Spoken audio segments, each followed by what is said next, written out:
Senators GM, by the way, Steve Stales, was at the game earlier today between the Marlies and the Belleville Senators. Montreal Canadiens are hosting Columbus. They've beaten the Blue Jackets in 5 straight games. Edmonton is in Columbus on Monday, or in Montreal rather on Monday. So in Montreal Monday, Ottawa Tuesday. The Oilers will fly immediately following tonight's game in to La Belle Province. Meanwhile, Detroit at the LA Kings. Winnipeg Jets are in Florida. Dallas visits Minnesota.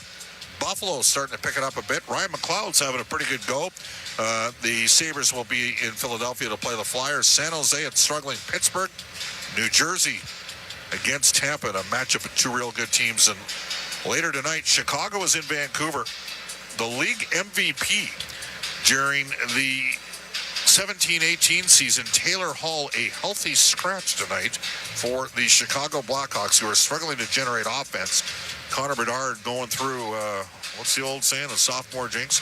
Not quite as dynamic second go-around around the league. This kid can still shoot the pill, there's no question about that.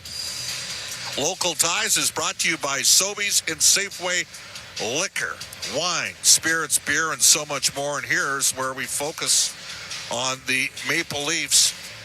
Bobby McMahon, who is from Wainwright, Alberta, and attended Jack Michael's favorite NCAA college hockey program, Colgate. I think Jack told a story one time about how his dad pronounced Colgate back in the day. So anyways, this guy's a feisty guy that worked his way as an undrafted free agent, and he's become a very useful player for the Maple Leafs. Again, who will not have Austin Matthews tonight. Stay tuned. Following the game for the Alberta Blue Cross travel insurance goal of the game. Alberta Blue Cross, health, dental, travel. We've got the coverage you need. Visit ab.bluecross.ca. When we come back, and we're still 14 minutes away from face-off, Jack Michaels and Rob Brown will join us as we will preview tonight's game. Tired of skyrocketing energy bills? Switch to clean, affordable power with Horizon Solar. Whether you want to cut costs, go green, or increase your home's value, Horizon Solar has you covered with tailored solar energy solutions. With current government incentives, there's never been a better time to make the switch. Own your power, control your bills, live sustainably. For your free assessment, call Horizon Solar today or visit horizonsolar.com to get started. Horizon Solar, where going green makes sense. OilCountry, the ultimate Oilers watch party happens all season long. Attend Molson Canadian Oilers Game Day live throughout the season for your chance to win 2025-26 Edmonton Oilers season seats. Be there for the next Game Day live flight night for your chance to win a trip for 2 to watch the Oilers play in Chicago. Join them November 19th at Sherlock Holmes Pub North. For the full event schedule and to RSVP to the ultimate Oilers watch party, visit OilersGameDayLive.com. You're listening to Rogers Game Night on the official voice of the Edmonton Oilers, 880 CHAD, and on the Oilers Radio Network. Yeah, I mean, I think our special teams is starting to come a little bit, which is nice.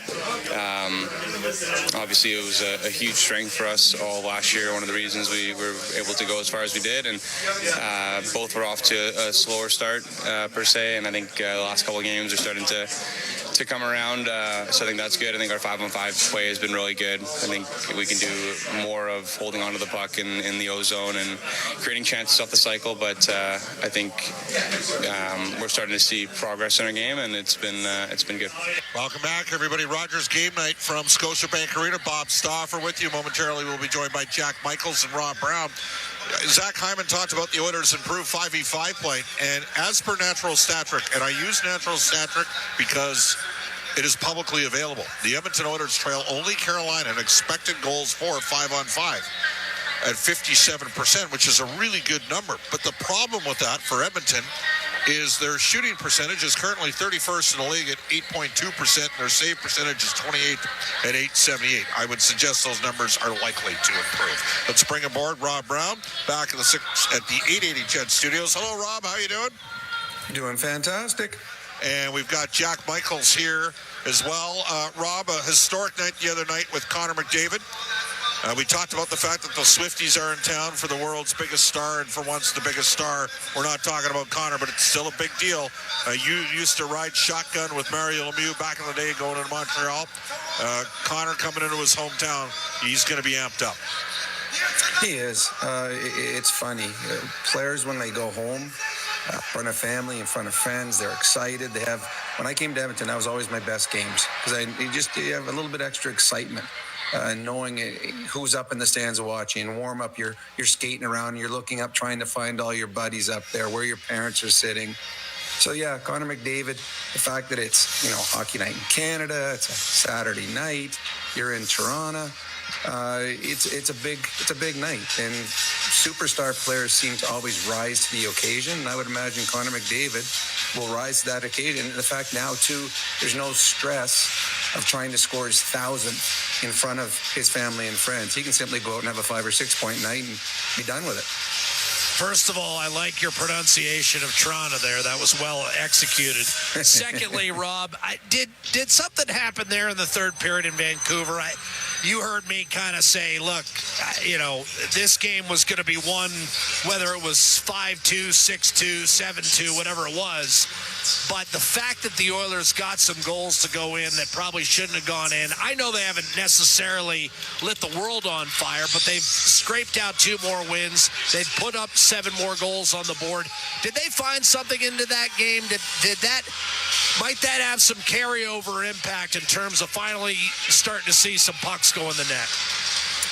Yeah, 100%. You go back to, I think it was the Nashville game where Zach Hyman scored a nothing goal. I think I made it 5-1 late in the game. And I said on the radio that is a big goal for Hyman, not a big goal for the Oilers, but just takes some pressure off. And then he went and scored 3 goals, in 4 games, something along that line. Correct, yes. And I think that was with the Oilers. There was pressure. They were playing well, but they weren't being rewarded. And all of a sudden, they got some gift goals, some terrible shots went in, ones that weren't going in earlier in the season. And then there was just a relief. I can tell you as a player, every time you go into a dressing room before the game, there's about 1,000 stat pages in there that has everybody's names, everybody's stats. It's tough when you're a player and there's expectations, and beside your name there's zeros. Or when you should have 15 points, you got 3. It's tough looking at that. So when you score 7 in a game as a team, it was spread around. Everyone got a little love that night. And all of a sudden, you have a little more bounce in your step, a little more confidence. And you've seen that the last 2 games. This team's looked much more confident. They're still not getting the production they expect and probably should get because they've run into some good goaltending. But it looks like a much more confident group, especially looking at their power play. They look dangerous again because there's a bit more swagger with the Oilers. Rob, we'll get to you in a second, but I'm going to get Jack to comment on this first. Ryan Nugent-Hopkins is the longest-serving Edmonton Oiler, and he is beloved in the market. He's got 1 goal on 34 shots. So on that note, you talk about the fact that Hyman got some positive energy going. I'll start with you, Jack. Is it time that, Nugent-Hopkins is he a guy that could use a goal right now because he's fighting it a little bit offensively? Rob, I was on the pregame show 25 minutes ago, and I said, for me, Nugent-Hopkins and Podkolzin. This is a big game for those two, and not necessarily, neither of them are from here, obviously, but I think it would mean something on Hockey Night in Canada to get off the schneid and get some juices flowing. I mean, Podkolzin has done almost everything but score correctly this season, and for me, Ryan Nugent-Hopkins, Rob, when you got 1 goal and 7 points in 17 games and you're even on a team that's been really good 5-on-5, to me that is an average start. And at some point, and I'm sure you got in this frame of mind at times, you finally get fed up with it, and you just say, look, I'm not an average hockey player. It's time to prove it. And I'm wondering what your mindset would be from those 2 players' perspective. Well, and it's funny, it'd be 2 completely mindsets for the same type of reason. Podkolzin has been outstanding the way he's played. His work ethic is through the roof. He does everything the proper way. He's good on the forecheck. He's good getting pucks out of his own zone. But he's got 0 goals and 3 assists playing on the second line.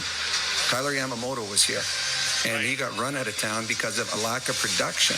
Everyone liked his work ethic. Puljujarvi, too. They didn't like what Puljujarvi did on the wings. And those guys' production is better than Picolzin. So I think Picolzin needs something to go in for him so that he gets to stay on the second line. Because eventually, 0 goals playing with Leon Draisaitl is not going to keep you there, no matter how hard you work. Well, so yes, he needs a little bit of puck milk. Rob, he needs something. My concern is he's not shooting the puck. Like, he gets chances and he's looking at passes in the high slot. They're giving him some looks and some opportunities. That concerns me. The problem for Picolzin, he's not an offensive player. I know that he was drafted high and he has a good skill level, but watching him play, he does not look like an offensive player. He looks like a really good grinding third-line player that's put up higher in the line because of his work ethic. But he doesn't look like a guy that is cocked and ready. If I'm playing with Leon Draisaitl, I'm ready to shoot every time we're in the offensive zone. Picolzin isn't doing that. So to me, I don't see him as a second liner. And if he wants to stay there, he needs to score. And for Nugent Hopkins, he's way better than what he's shown. He's 2 seasons or a season and a bit away from a 100-point year. Yeah. He's a big part of this team going forward. He wants to be a big part of this team. He needs something good to happen, again, for the same reasons of staying on the top line. 1 goal is not good enough playing with Connor McDavid. They will try other players in that position. He doesn't want to leave the top line. He doesn't want to leave the first power play unit. So he needs a little bit more production. Again, he does all the other things right. But when you're playing with Connor and or Leon, there's got to be production, or they will find someone else that wants to play there or that can play there. And you know eventually pucks are going to bounce off people and go in, and all of a sudden you find yourself on the third line because someone else is getting the puck luck that you couldn't find. More with Rob Brown and Brent Griffiths coming up during the end of the roll, first and second intermission. The Ford keys to the game brought to you by Ford, the official partner of the Edmonton Oilers, built Ford proud. You heard Jack talk about it. The Oilers need some secondary scoring from the likes of both Ryan Nugent-Hopkins and Vasily Picolzin in the top 6. When we return, play-by-play action, the Edmonton Oilers and the Maple Leafs live from Scotiabank Arena. You're listening to Ford Dealers NHL Hockey on the Oilers Radio Network. Sobeys and Safeway Liquor are stocked with spirits, wine, and beer for all your get-togethers. So, whether you're celebrating the holiday season or hockey season, check out Sobeys and Safeway Liquor, proud partners and fans of the Edmonton Oilers. Rogers is Canada's fastest and most reliable internet. We're made for Oilers fans. You can stream Brown's scoring down in the basement. And there it is! Watch Leon light the lamp in the living room. Spectacular! Connor scoring in all corners of the house. And Nurse notching a game winner in the nursery. Very quietly, of course. Rogers, proud partner and fan of your Edmonton Oilers. Edmonton comes all the way back! Did you know that there are 9 Napa Auto Parts stores serving the greater Edmonton area and have been doing so for more than 50 years? Since Napa first opened in Edmonton, the community has grown and vehicles have changed, but you can always trust Napa Auto Parts to provide you with the expert know-how and the best vehicle parts. And if that isn't enough, every time you visit a Napa Auto Parts store when you present your AMA card, you receive an additional 10% discount on all retail parts and accessories. Visit your local Napa Auto Parts store for more offers and expert know-how. Napa Auto Parts is a proud fan of the Edmonton Oilers. Looking for top-notch dry cleaning? Riverbend Cleaners in Edmonton have been family-owned for over 40 years. They're experts in tailoring, wedding gown cleaning, and leather and suede care. From coveralls to curtains to jeans and jerseys, they do it all. Enjoy the convenience of free pickup and delivery, as well as corporate discounts. Trust Riverbend Cleaners for quality service that's been a local favorite for decades. Visit them at 560 Riverbend Square or call 780-988-6685. Riverbend Cleaners, where experience meets exceptional care. Sobeys and Safeway Liquor are stocked with spirits, wine, and beer for all your get-togethers. So, whether you're celebrating the holiday season or hockey season, check out Sobeys and Safeway Liquor, proud partners and fans of the Edmonton Oilers.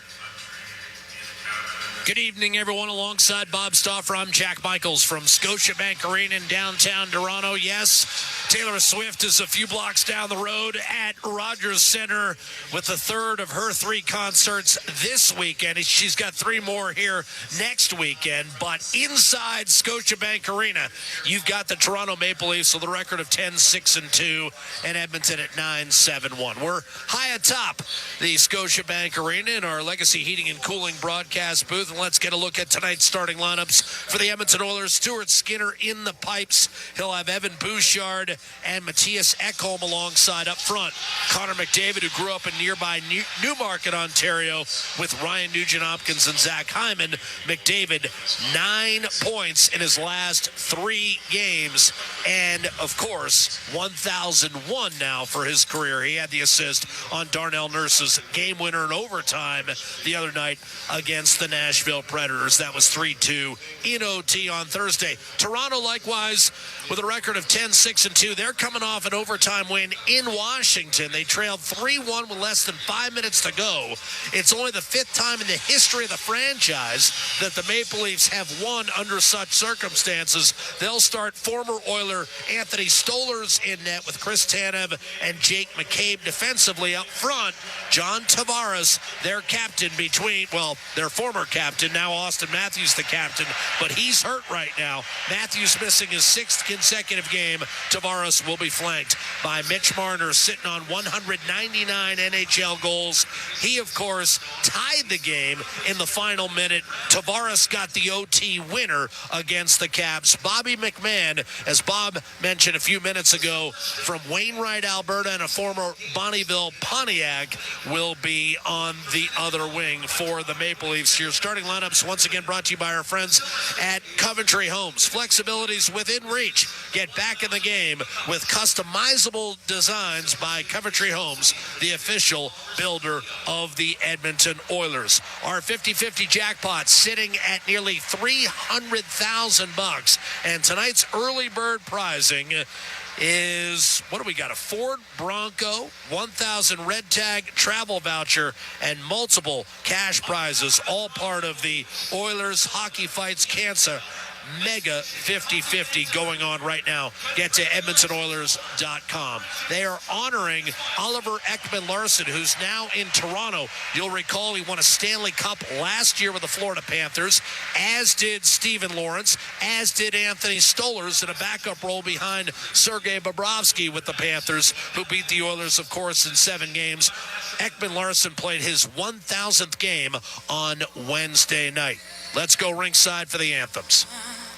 Our home and native land, true patriot love in all of us command. With glowing hearts we see thee rise, the true north, strong and free. From far and wide, oh Canada, we stand on guard for thee. God keep our land glorious and free.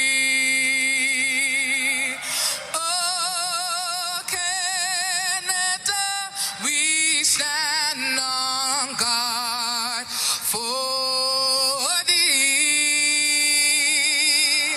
Oh, Canada, we stand on guard for thee.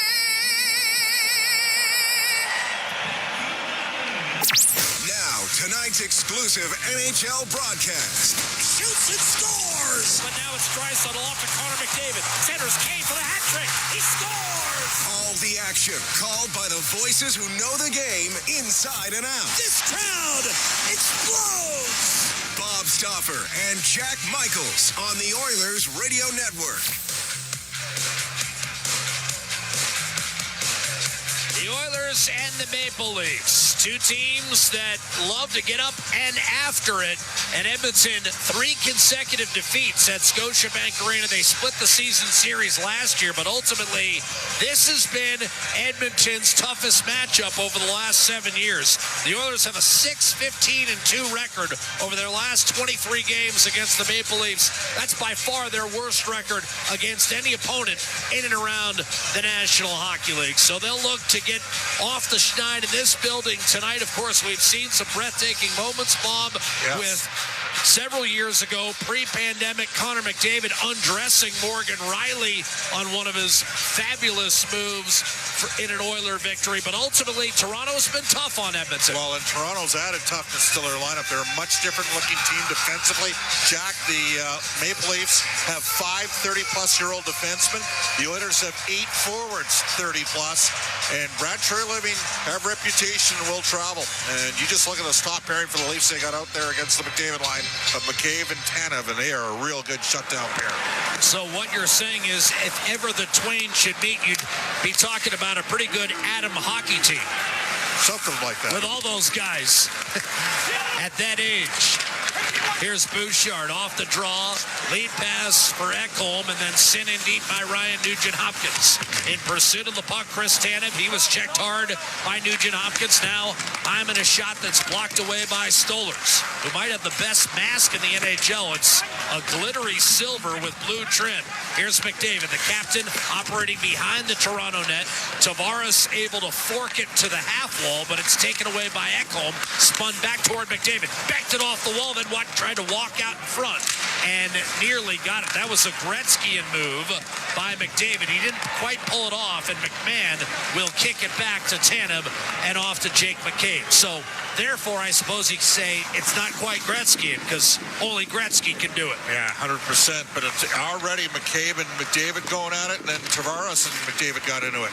Lead pass up the right-hand side, Matthew Knives, and he misfired on a pass intended for William Nylander, who is tied with Leon Draisaitl for second in the league. 12 goals this season for William Nylander. A brilliant player. Knives in the corner. He's trapped and erased. The puck squirts loose. Matthias Janmark can't get it out. Nylander will hold the zone, get it back from Knives, send it off the pads of Stuart Skinner, and retrieved and cleared up the right-hand side by Connor Brown. Now a centering pass tip. Rich shot, score off the rush. Adam Henrique from Janmark. He put it over the right shoulder of Anthony Stolarz. And Adam Henrique, another guy who dearly needed to get off the schneid. He does. That's just his second of the year. And Edmonton will take a 1-0 lead. And Janmark on a playmaking roll. Yet again, but where does Henrique always score his goals from? Right in front of the net. It's unreal. And his time at Edmonton, I mean, if you take a look at that, I think he had 6 last year with Edmonton and then a couple here this year with the Oilers. Those 8 goals, maybe from a combined 25 feet. His 2 line mates will pick up assists, Janmark and Brown. So that line, which has been around it a lot this season, yet rarely has gotten on the score sheet. Connor Brown had a 2-goal game in the win over Vancouver last Saturday. And now Adam Henrique gets his second on the board. Leafs off the draw, walk into the zone. Yanni Hakanpää threw it right-hand side, and that was deflected away. Grabbed by Connor Timmins. He'll get it back from Oliver Ekman-Larsson. Pass intended for Holmberg, broken up and shoveled back in immediately by Podkolzin. Perry forechecking with Leon Draisaitl.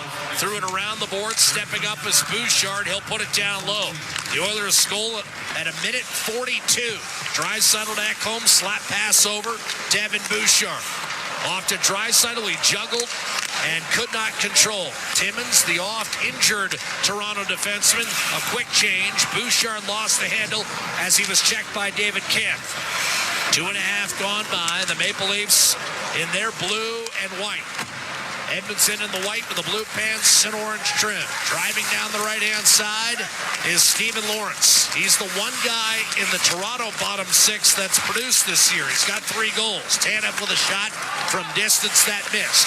Rebound grab by Darnell Nurse, coming off a 2-goal, 1-assist, +3 performance on McDavid's special night. Lead pass, left wing, Skinner, centering pass. And I believe Stolarz got that with his goaltender stick to flick it away from Derek Ryan. Skinner, interior pass. Emerson will pick it up. A shot deflected over the net. McDavid with the Oilers dressing 11 forwards and 7 defensemen tonight. Victor Arvidsson thought to be able to play tonight, unable to go. Now McDavid with the extra shift, a wrist shot, and a right pad save made by Stolarz. Rebound blasted on net by Kulak. Another save, Stolarz. Rebound Nugent Hopkins, and he funneled a backhander wide. Bobby McMahon able to corral the puck, and he'll drive it down the right-hand side for the Maple Leafs. And thunder into Ty Emberson. Short pass to McDavid. Tipped away in front. Denied by Skinner. And that one rolled over the line on the rebound. Nudge just over the line. McMahon may very well get credit for this goal. Well, that's a rare error in tight from Connor McDavid. He was in defensive support, and I don't think he realized that there was a man right in his grill, and he got separated from the puck. We'll see how Connor responds, because he's been flying, but he tried to step up. He couldn't pick it up cleanly. Give credit to Mitch Marner. Marner got a stick in there, jammed it in, and Marner's got a very good stick. And I think it's McMahon's goal. It's going to be McMahon's goal. Marner and Tavares will draw the assists. We're tied 1-1. What did you talk about, Jack? You said before the game started, it's always a high tempo, high pace, and it has. No lead is safe. McMahon, his 5th from Tavares. Now, Bobby McMahon, when Toronto scores a goal, when McMahon scores a goal, Toronto has a record of 13-0-1. So the Oilers will be looking to be the only second team to beat the Maple Leafs when McMahon gets on the score sheet. Nick Robertson up to Holmberg. He'll shoot it in. Skinner up the gut. David Kampf looking to steal. Held it in. Shot from distance and a save made on Timmins. He'll squeeze it. That goal coming at 3:53. So Toronto able to get the goal just 2 minutes after Edmonton had taken the lead. And Jeff Skinner just missed the Edmonton Oilers. Derek Ryan on a backdoor tap-in, Jack. I think Stolarz might have he flashed out the stick. I thought he might have poked it away from Derek Ryan. So it was an aggressive play by Stolarz, who at the age of 30 has found a home in Toronto and emerged as their number 1 goaltender. It's been a mess with the Leafs. Last year, 23rd in the league in save percentage, and that undid some of the damage their offense did. It was ranked 2nd in the league, but when it dried up in the playoffs, Toronto didn't have enough goaltending to get past Boston and lost in 7 games yet again. It's often dried up in the playoffs. As has the power play. Yes. Here's Nylander to Domi. Off the rush, tried to center, and that was brushed out of play by Evan Bouchard with nearly 5 minutes gone by in the first period. And allow me to suggest this, Bob. Bouchard's a little too casual there. I know it's an accident, but he didn't kind of bear down on that puck, and he throws it out of play. They're forechecking hard. They don't have their best player, Austin Matthews, go. And now the Leafs power play, which has been average till this point in the season. But it's heating up. 9 for its last 21 after a 3 for 38 start. Still 14th in the league overall, but Edmonton's penalty killing has been atrocious. And there's no way to sugarcoat what's happened this year. 62.8% for the Oilers. Dead last in the league, but for the first time all year, they've gone back-to-back games without giving up a power play goal. A blast by Marner off the draw, repelled by Stuart Skinner. Your Napa Auto Parts penalty kill. You've got Henrique and Nugent Hopkins up top. Emerson down low with Ekholm. Nylander, top of the left circle, offensive zone for Toronto. Threw it back to the high slot. Marner, one touch off to Morgan Riley. A shot unable to deflect it home was Nyes. Tried to chip it in front. Double redirection. Fielded flawlessly by Tavares. And now Nylander drifts down low. Left corner with a puck. Centering pass open. Riley shoots and maybe took too long to get that off. It was tipped up high and off the glass. Marner on the rebound. Cuts inside. Loads up, dishes. Nylander tried to center. And Ekholm had it smothered. Back to Marner. Remains in the zone. Tavares between circles. Nylander across. Neither Tavares nor Riley could get there. They're snapping it around on the power play. A minute to go on the man advantage. Nylander to Marner. One touch. Riley shoots and missed again for the blocker, and then an open net.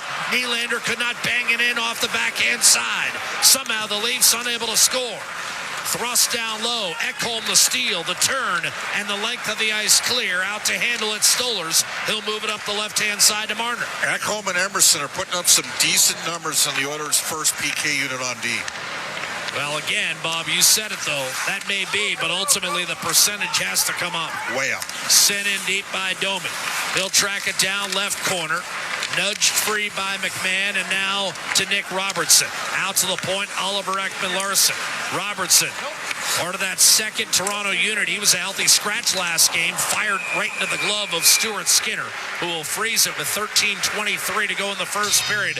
The game tied at 1, and boy, Toronto really threw it around. Nylander had the best look at the far post, but could not tuck it into an empty net. Well, we talk about face-off percentage, and the Oilers have played a couple games now in a row against good teams. Everyone's in the top 5. It's unreal, and the Leafs, obviously second in the league. Edmonton have dropped to 5th. But Islanders were first. Nashville's a top 5 unit. But then again, so are the Oilers. Face-off. Right side of Skinner, Bobby McMahon, the man who tied the game at even strength, loses the draw, and it's whistled down the right-hand boards by Ty Emberson as Derek Ryan did his job, and the Oilers melt the remaining time on the Toronto power play. Oilers caught a bit of a break there, and now a turnover and an opportunity. Draisaitl had it punched away by Ekman-Larsson. That was a good recovery by Ekman-Larsson, Bob. Yep. I thought a 2-on-1 was in the offing. Here's Nylander, glides in, shoots, and that was redirected. That was Robertson. And we've got a timeout on the ice with 12:53 to go in the first period. Off the successful kill, of course, he had McDavid, Draisaitl, and Hyman out there. We'll see what Chris Knobloch elects to do coming out of this upcoming timeout from Scotiabank Arena with a game tied at 1. This is Four Dealers NHL Hockey, the Oilers Radio Network. Experience a game day meal that's second to none. Fanfare with Skip is your all-star lineup of local restaurants this hockey season. Watch Jack Michaels give you the play-by-play on each restaurant's connection to the community and our team. Visit EdmontonOilers.com/skip to watch this month's episode with PM Lounge. Then open your Skip app and tap in an order with exclusive fan access to a deal each game day during the month. Did somebody say Skip? Proud partner of the Edmonton Oilers. RS Breakers and Controls, Canada's leader in new, used, tested, and obsolete circuit breakers, MCC buckets, bus plugs, and switches. They have everything you need to maintain your aging electrical infrastructure, ensuring it operates as good as new. Their 24/7 emergency response gets you back up and running quickly, saving valuable time and money. Minimal generators or modifications needed, and like-for-like replacements mean no special inspections. Don't replace, repair your legacy equipment with RS. Visit rsbreakers.com. When it comes to your new home, nothing should stop you from getting exactly what you want. Coventry Homes puts your needs front and center. They won't dig past your questions about customization, and making changes won't get you sent to the penalty box. With their customizable designs and flexible options, your game-changing home is within reach. Score big with flexibility. By Coventry Homes, the official builder of the Edmonton Oilers. All games, all season. You're listening to the Oilers Radio Network. Chris Knobloch is going to stick with McDavid, Draisaitl, and Hyman coming out of the television timeout. Jack Michaels, Bob Stauffer with you inside Scotiabank Arena in our Legacy Heating and Cooling broadcast booth. Legacy Heating and Cooling, home of no interest, nothing at all for 1 year. You like that? No interest, no payments. Tavares. McDavid. Face off. A win. A flip back through center by Ekholm. Retrieved by Stollers. He turned it over. Draisaitl to McDavid. Tried to flash it into the slot. Marner was there to make the steal. Chips it off the boards to Bobby McMahon. Heading for the net. McMahon tried to tuck it 5-hole with a nifty move, and Stuart Skinner able to make the save. Leafs have outshot the Oilers 8-4 thus far in this first period. Edmonton took an early lead on Adam Henrique's second of the year, and then Bobby McMahon tied it. Draisaitl comes across the line, hits McDavid. Backhander, and that might have hit a stick in front. I'm not sure he didn't have Stolarz fooled there, but the Leafs able to get a clear from Tavares, and now both teams will make changes in personnel. Edmonton able to withstand an early Toronto power play despite heavy pressure from the Leafs. Here's a blast by Skinner, and that was blocked in front by Yanni Hakanpää, who had knee surgery last March. Nurse a drive and a save made by Stolarz. And I thought the Dallas Stars felt his absence in the Western Conference Final. Derek Ryan will dump it behind the Toronto defense.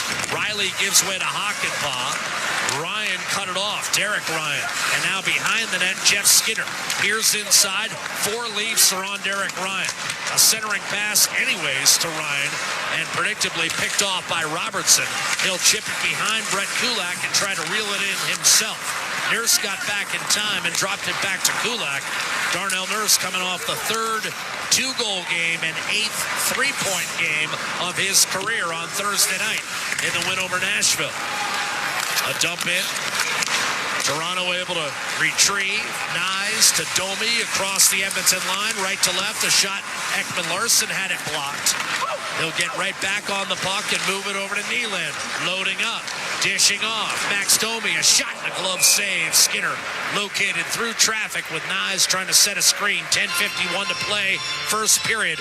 We are tied at 1, and already in the period, we told you it could be high octane, but you've got 2 goaltenders who seem to be playing well. You've got 16 shots already on net in this hockey game, and we haven't even played 10 minutes. Well, you've had one team have a power play. They got 3 shots on that power play, and the Oilers have missed a couple opportunities, Jack, in around the net as well, off the rush. The Oilers' transition game looks really sharp to start this one. And that was something Chris Knobloch said a couple weeks ago. He wanted to see more chances off the rush. Off the draw, wristed wide by Chris Tanev. The veteran picked up at free agency. And now a clear by the Oilers through the middle of the ice. Emberson, right-hand side for Connor Brown. Tanev did suit up for the Dallas Stars in last year's Western Conference Final. That's when we last heard from him. Janmark, who set up the game's opening goal to Connor Brown. Tried to tuck it inside. Max Domi. Just 3 goals in the last 49 games that he's played, including none this season. Back to McCabe, and now Tanev. Nylander cuts right around McDavid, shoots, and a save made by Skinner. Rebound, John Tavares. Back down low, Nylander couldn't get there. McMahon did. Centering pass tipped away from Tavares, and the Oilers ride this puck back to center. Grabbed by Tavares, splitting the seam Marner, but cut off by Ekholm and Bouchard, who then fires a right-wing lead pass for Zach Hyman. Hyman in this building last year was looking for goal number 50. He didn't get it, and then scored against Ottawa the very next day. Bouchard, high slot for McDavid, dancing around Marner to the net, and it was loose for a moment. Hyman couldn't get there, had his stick tied up by Riley, and the Leafs get a clear back to center, and that was another near miss, Bob, that won't show up in the shot clock. Here's Jake McCabe, up through center. In from the left-hand side, he'll bang it down low. Brett Kulak, right wing to McDavid. Soft floater through the neutral zone, picked up by McCabe, brushed across to Connor Timmins. He's had an injury-riddled career. He's played never more than 31 games in any one season.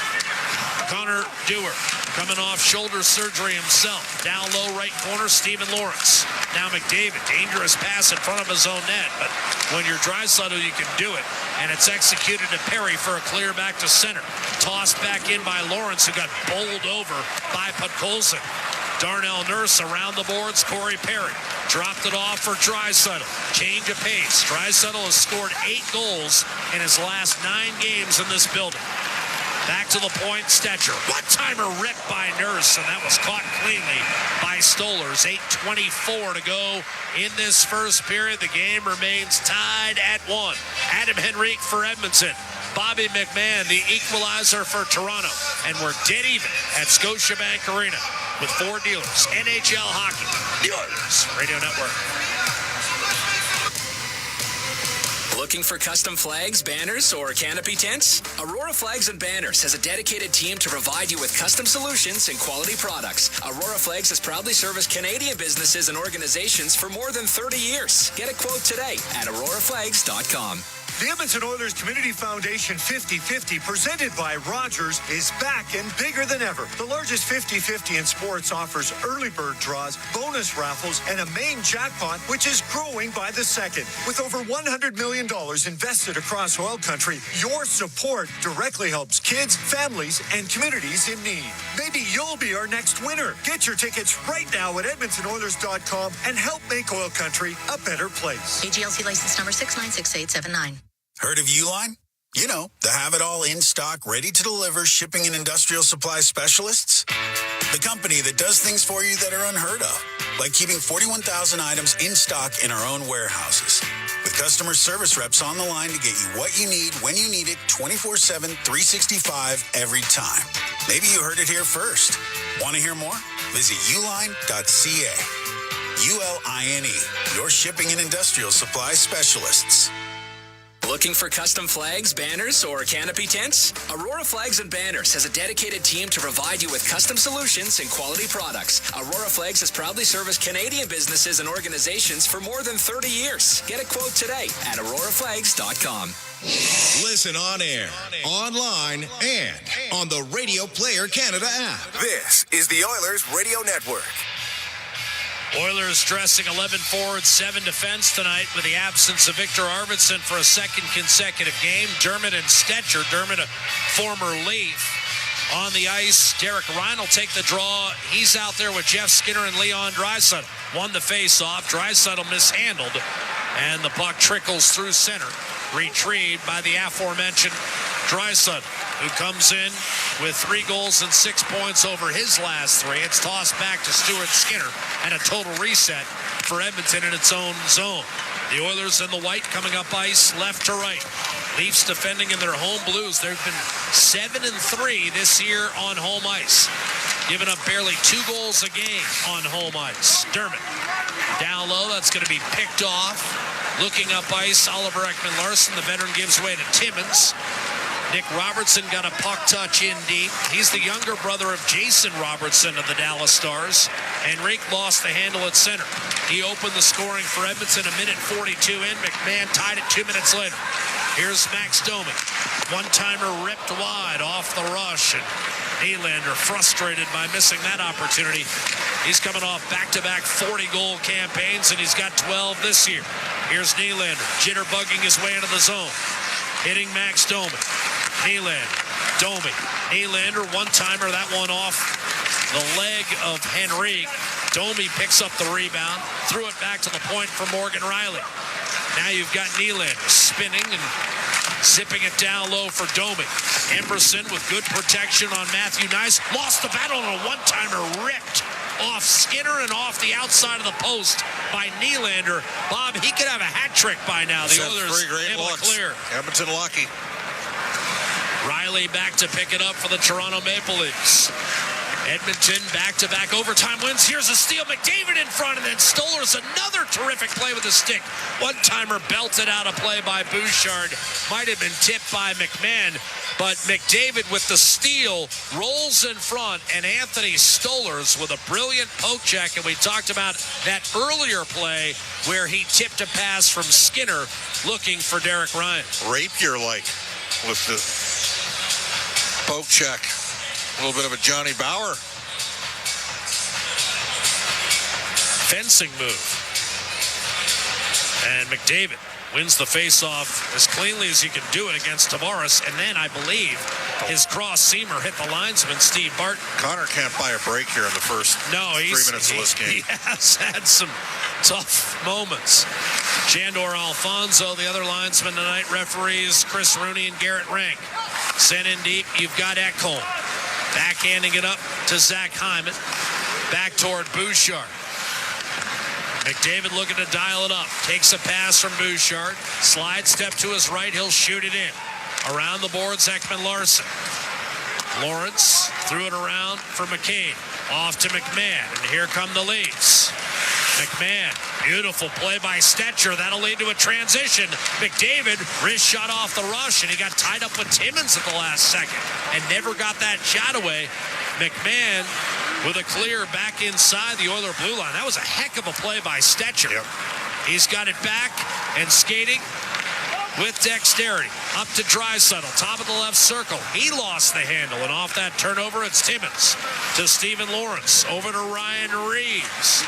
Longtime enforcer in the league. Got his start in pro hockey up in Alaska with the Aces. Here's Troy Stetcher. Left-hand side, you've got Leon Draisaitl. And made one move too many, and Drew put Colson offside. 5:11 to go in the first period, and we are tied at 1. Adam Henrique with his second. Bobby McMahon, the answer for Toronto, with his 5th. And we are tied at Scotiabank Arena in the Big Smoke. This is Ford Dealers NHL Hockey, the Oilers Radio Network. Sobeys and Safeway Liquor are stocked with spirits, wine, and beer for all your get-togethers. So, whether you're celebrating the holiday season or hockey season, check out Sobeys and Safeway Liquor, proud partners and fans of the Edmonton Oilers.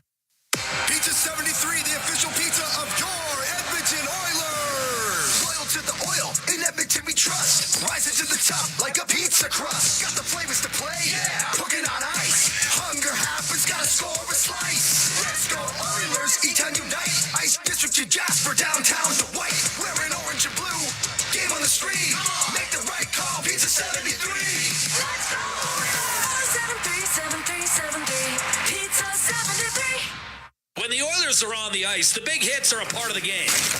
But they shouldn't be a part of your drive. If you've been injured in a car collision, let James H. Brown & Associates and their over 200 years of combined injury law experience help you. Locally owned and proud Edmonton Oiler fans, James H. Brown & Associates is ready to support you with their unrivaled experience, unrivaled results, and unrivaled commitment. When accidents happen, head to jameshbrown.com.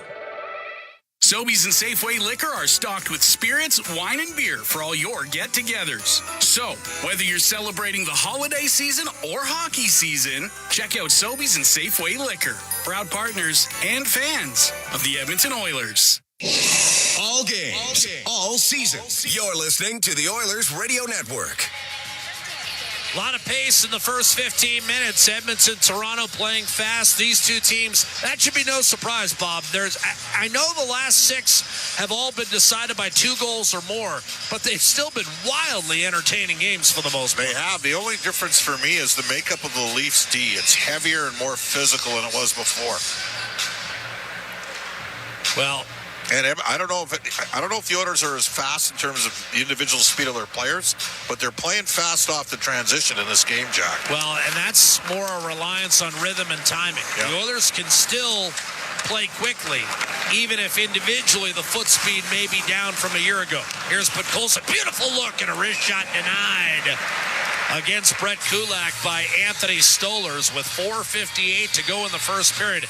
You'll recall Stolarz, when he joined the Oilers, he was about 2 years removed from a hideous injury suffered in the American Hockey League. He got a skate across the back of the calves. And about 2 weeks ago in Toronto, Bob, he got stepped on, and it was almost a little PTSD where he reacted, stayed in the game, but he said later he got a bit of a flashback to that moment. Here's Draisaitl off a beautiful look from Nurse, a backhander stopped by Stolarz. Oilers wanted a holding penalty on the rebound. Instead, Ekman-Larsson the other way, and well defended by Brett Kulak, whose ice time has risen accordingly with his level of play over the last couple of weeks, Bob. He's really picked it up. He's been good. Corey Perry off to Leon Draisaitl. Shimmy shakes his way down low, but Ekman-Larsson able to cut him off ultimately, and now Nylander effortlessly through the neutral zone. So smooth, shoots, and that was blocked by Emerson. And that's picked up by Connor Brown and tossed back to center by Leon Draisaitl. Connor Timmins across to McCabe. Timmins looks up ice, fires a dart to David Kampf. Bumped back the other way by Dermott. Robertson with a one-touch gets it back from Kampf. Loads and fires, and that shot was blocked. He needs something positive to go his way. 1 goal in 15 games this year after a bit of a breakout last year when he scored 14 and 56. Bouncing back and forth between the Marlies and the Maple Leafs for years, and now he and Camp are offside coming over the line right to left. 3:44 to go in the first period. Bob, I don't know whether I can capture this. I know you grew up loving Guy Lafleur. For me, the guy who looks as smooth as silk out there, smoother than any guy in the league at times, is William Nylander. I mean, he is breathtaking to watch. McDavid does it in a different way with explosiveness. Nylander looks like he's out for a stroll in the park. Yeah. Well, and they, Nylander was not at 100%, as you know, during the playoffs last year. And they had migraines. And they could not score. Here's McDavid giving it up for Nugent Hopkins off the draw. Blast by Ekholm off the rush, and Stolar's had it blocked in front of him. I think that... Here comes Bobby McMahon the other way. That got Hyman, Jack. That bit him good. Off the dump in. Ekholm will play it. McDavid scoots it up to Nugent Hopkins. Nice play off the wall to create a 2-on-2. Bouchard and Hyman, who set a screen, and that's going to be interference. And that's actually a good call. He picked off Jake McCabe right in front of the official. And Toronto will be awarded a second power play. And I have to say, Bob, the Leafs really snapped it around on their first endeavor at a power play. If they're able to do that again, I would think Toronto can score. This is a real critical moment for Edmonton to keep the game tied heading into the second period with 3:10 to go in the first. I didn't like that drop and delay at all because Hyman didn't keep his feet moving. And nor did Bouchard. And because they were both static, Hyman basically backed it to McCabe. Henrique's going to start this one. He got absolutely cleaned up off the draw, and that started it. See how he does against Domi here. Wins the face-off, does Adam Henrique. Nugent Hopkins, Emerson, and Ekholm out there on the Napa Auto Parts penalty kill. Tucked out to William Nylander, high slot. He'll move it. And under control, it's swept back to Nylander. Pressure from Henrique. Makes a brilliant move. Moves it across. A wrist shot fired high and wide by Robertson. Taken by Nylander. He's got it down low. Net front presence is McMahon. Rifled high and wide by Domi.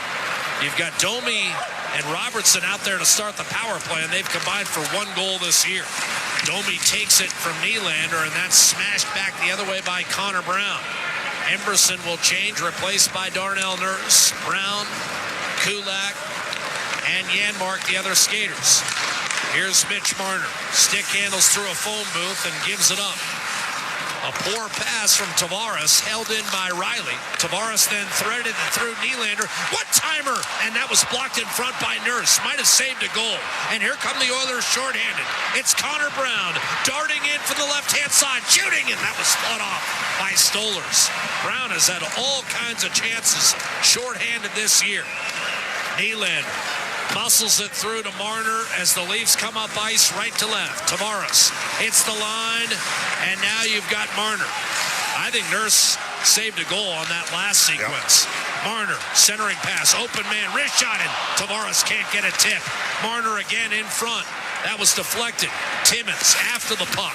The power play down to 22 seconds, and he couldn't maintain. Here comes Podkolzin shorthanded. He waits, he drags it down low, and ultimately backhands it to the opposite corner, and that should pretty much do it for the Leafs power play. Holmberg, with just 5 seconds, they hand off to Timmins. A dart up the middle, poked away from Robertson.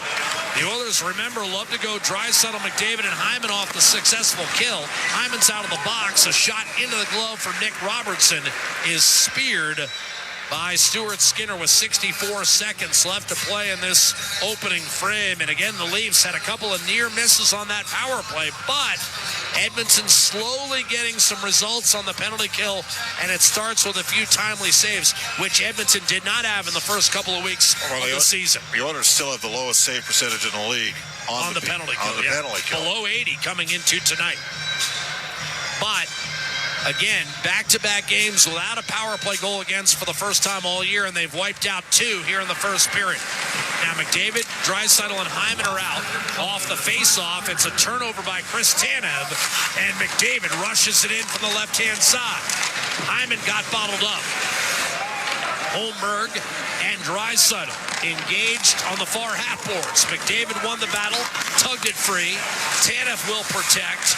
Robertson did not get it out. McDavid centers for Ekholm. Didn't pull the trigger against Holmberg. Leaves it for Bouchard. 30 seconds to go. Fired wide by Ekholm.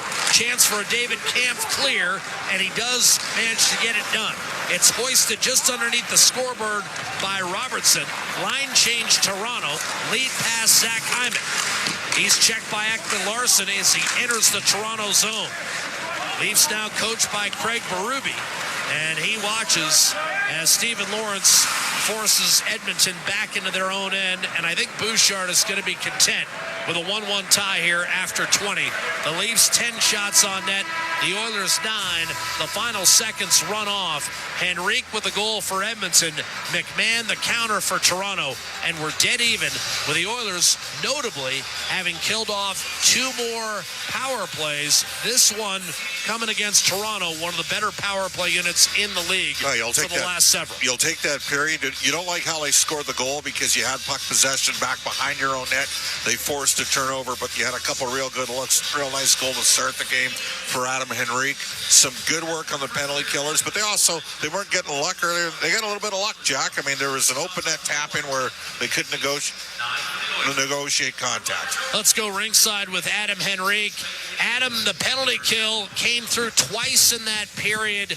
Do you feel like you're starting to get some footing with that unit over the last couple of weeks? Yeah, I think so. A lot of small details that go into the penalty kill and work ethic and simple things like blocking shots too. So, we've talked about it a lot. Having to be a better aspect of our game, and I think as of late it has been.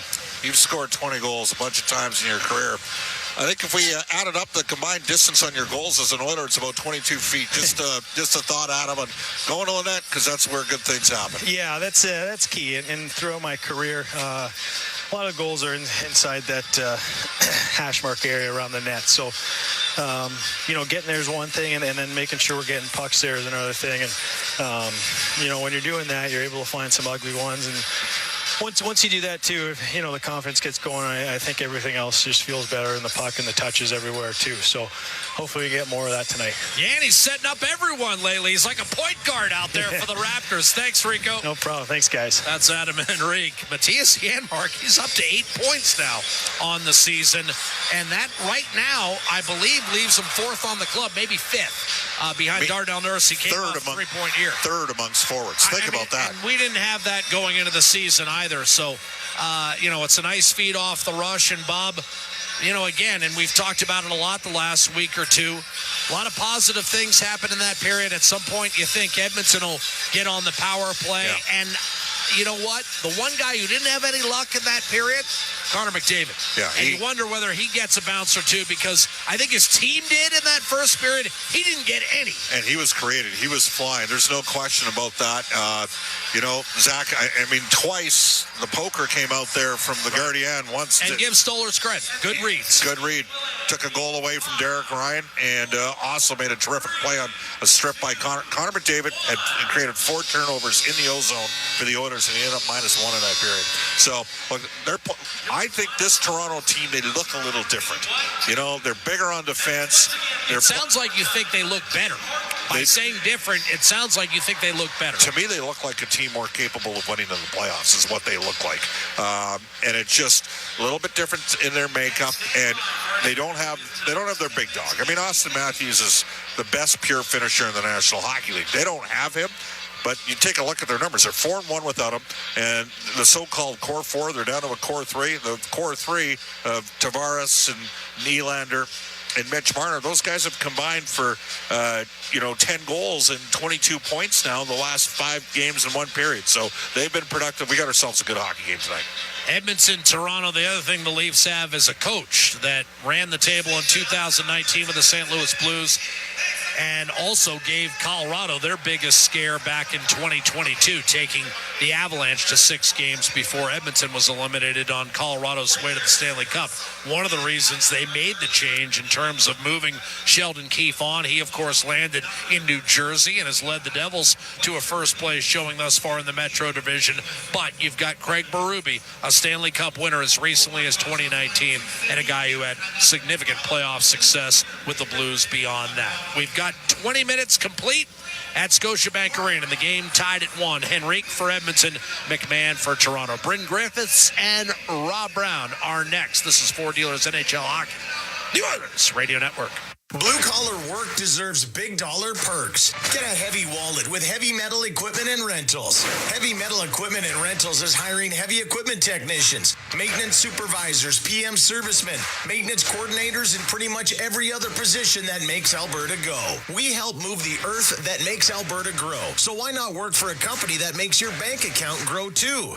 Visit heavymetalequipment.ca to find your new career. Heavy Metal Equipment and Rentals, helping you move the earth. Stay connected with your community and enjoy the latest updates and exclusive access to concerts and events by becoming an 880 CHED Insider. Don't miss out on a single moment. Sign up now at 880ched.com and click on CHED Insider Newsletter to become a vital part of Edmonton's premier news and talk community. 880 CHED, Edmonton's news, today's talk, where Edmonton stays informed and entertained today and every day. At the Intermission, brought to you by End of the Row Flooring Centers. Let's get flooring. Nylander will hold the zone, get it back from Nyes, send it off the pads of Stuart Skinner, and retrieved and cleared up the right-hand side by Connor Brown. Now a centering pass tip. Rich shot score off the run. Adam Henrique from Janmark. He put it over the right shoulder of Anthony Stolarz. And Adam Henrique, another guy who dearly needed to get off the schneid. He does. That's just his second of the year. And Edmonton will take a 1-0 lead. And Janmark on a playmaking roll. And that's our Highlight Zone, brought to you by Century Casinos. All in, all games, all season. Century Casinos with 3 great locations in Edmonton, St. Albert, and right next door to the Edmonton International Airport. Welcome to the Winter Zone, and welcome to the first intermission. It is tied at 1 between the Leafs and the Oilers in Toronto tonight. Wow, we got us a road hockey game going here. I know there's supposed to be 3 periods, Rob Brown, but this one might be determined by mom and dad turning on and off the porch light to tell you that we've had enough. That was a crazy and highly entertaining period. It was a lot of fun to watch. I thought both teams were playing at a track meet type pace out there. Hey, we've talked the last couple of games, the Nashville game and the Islander game, where the Oilers just didn't need to make big mistakes because neither team was going to create a lot on their own. They just feast on mistakes made. The Leafs are a different animal. They can create on their own. They can beat you one-on-one. And we saw that a couple of times in the first period where their skill level is so high with their top players that you can think that you're in good defensive position, and all of a sudden they're getting a grade A scoring chance. I thought both goalies were excellent. I thought the Oilers got a little puck luck, especially on the Toronto Maple Leafs power play, where it looked like the Leafs had 2 or 3 really good chances to pot one.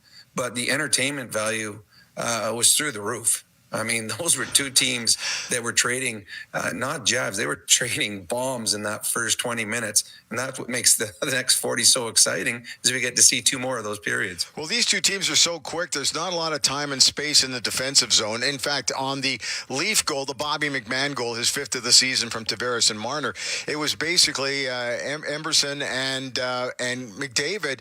It was a small little miscue on the handoff, and the next thing you know, it's in the Oilers net. And at the other end, there were numerous occasions too where the Oilers were all over the defense core of Toronto and were lucky not to get another couple goals as well. There's been a lot of jump here for both teams. There is. These are both teams that create turnovers. They create turnovers with speed. If you get the puck and you haven't thought what you're going to do with the puck before you get it, it's too late.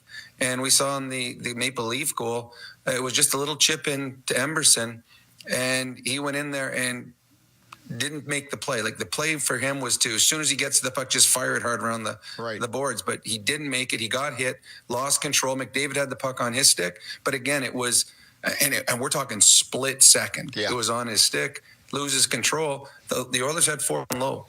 And the Leafs only had 3 players, but the Leafs got 2 good whacks at it. So we saw McDavid create turnovers in the offensive zone where it looked like the Leafs were, all right, the Leafs are going to get the puck out. Oh, bang, here comes McDavid with a turnover. So you must know what you're going to do with the puck before you get it, or you're going to find a ferocious forecheck taking the puck away from you. Oilers have to be buoyed by the fact the PK went 2 for 2 and a few lucky, fortunate bounces, but they worked hard there. But what do they got to do now coming up in second period here? I don't think there's a whole lot different. That was entertaining. Oh, yeah. They had their looks. They had their chances. Toronto is good. They're playing good hockey on home ice, even without their superstar in the lineup. The Oilers' best chances were pucks down low, and they created turnovers and then attacked the net.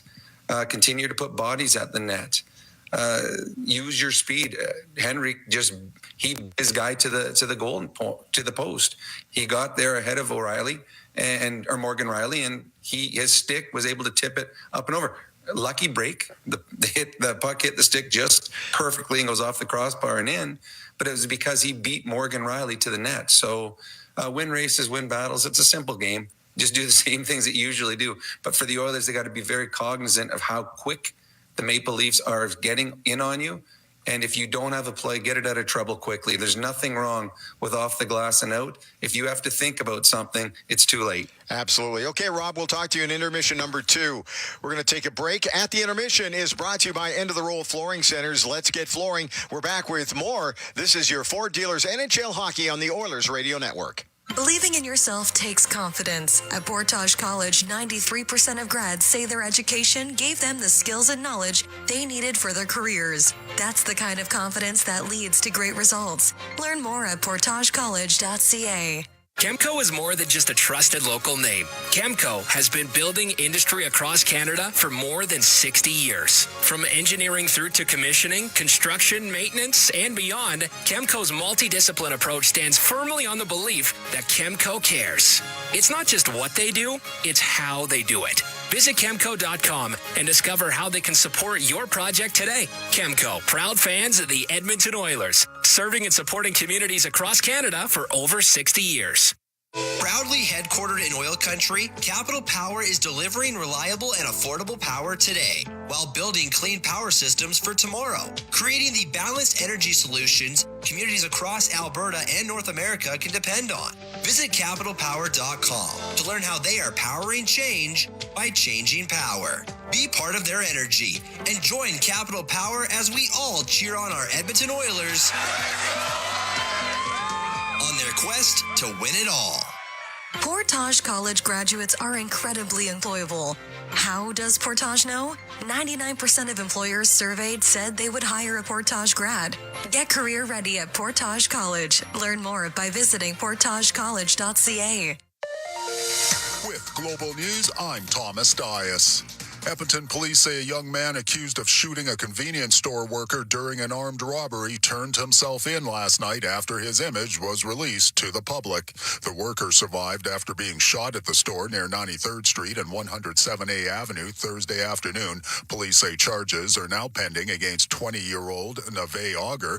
20-year-old Kiara Vai is also facing charges in the case, including robbery and numerous firearms-related offenses.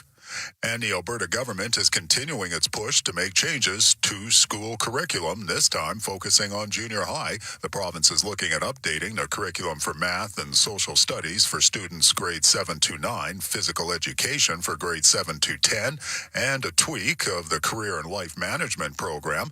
Education Minister Dimitrios Nikolaides says the changes would be made to align with the kindergarten to grade 6 curriculum changes that were implemented about 2 years ago.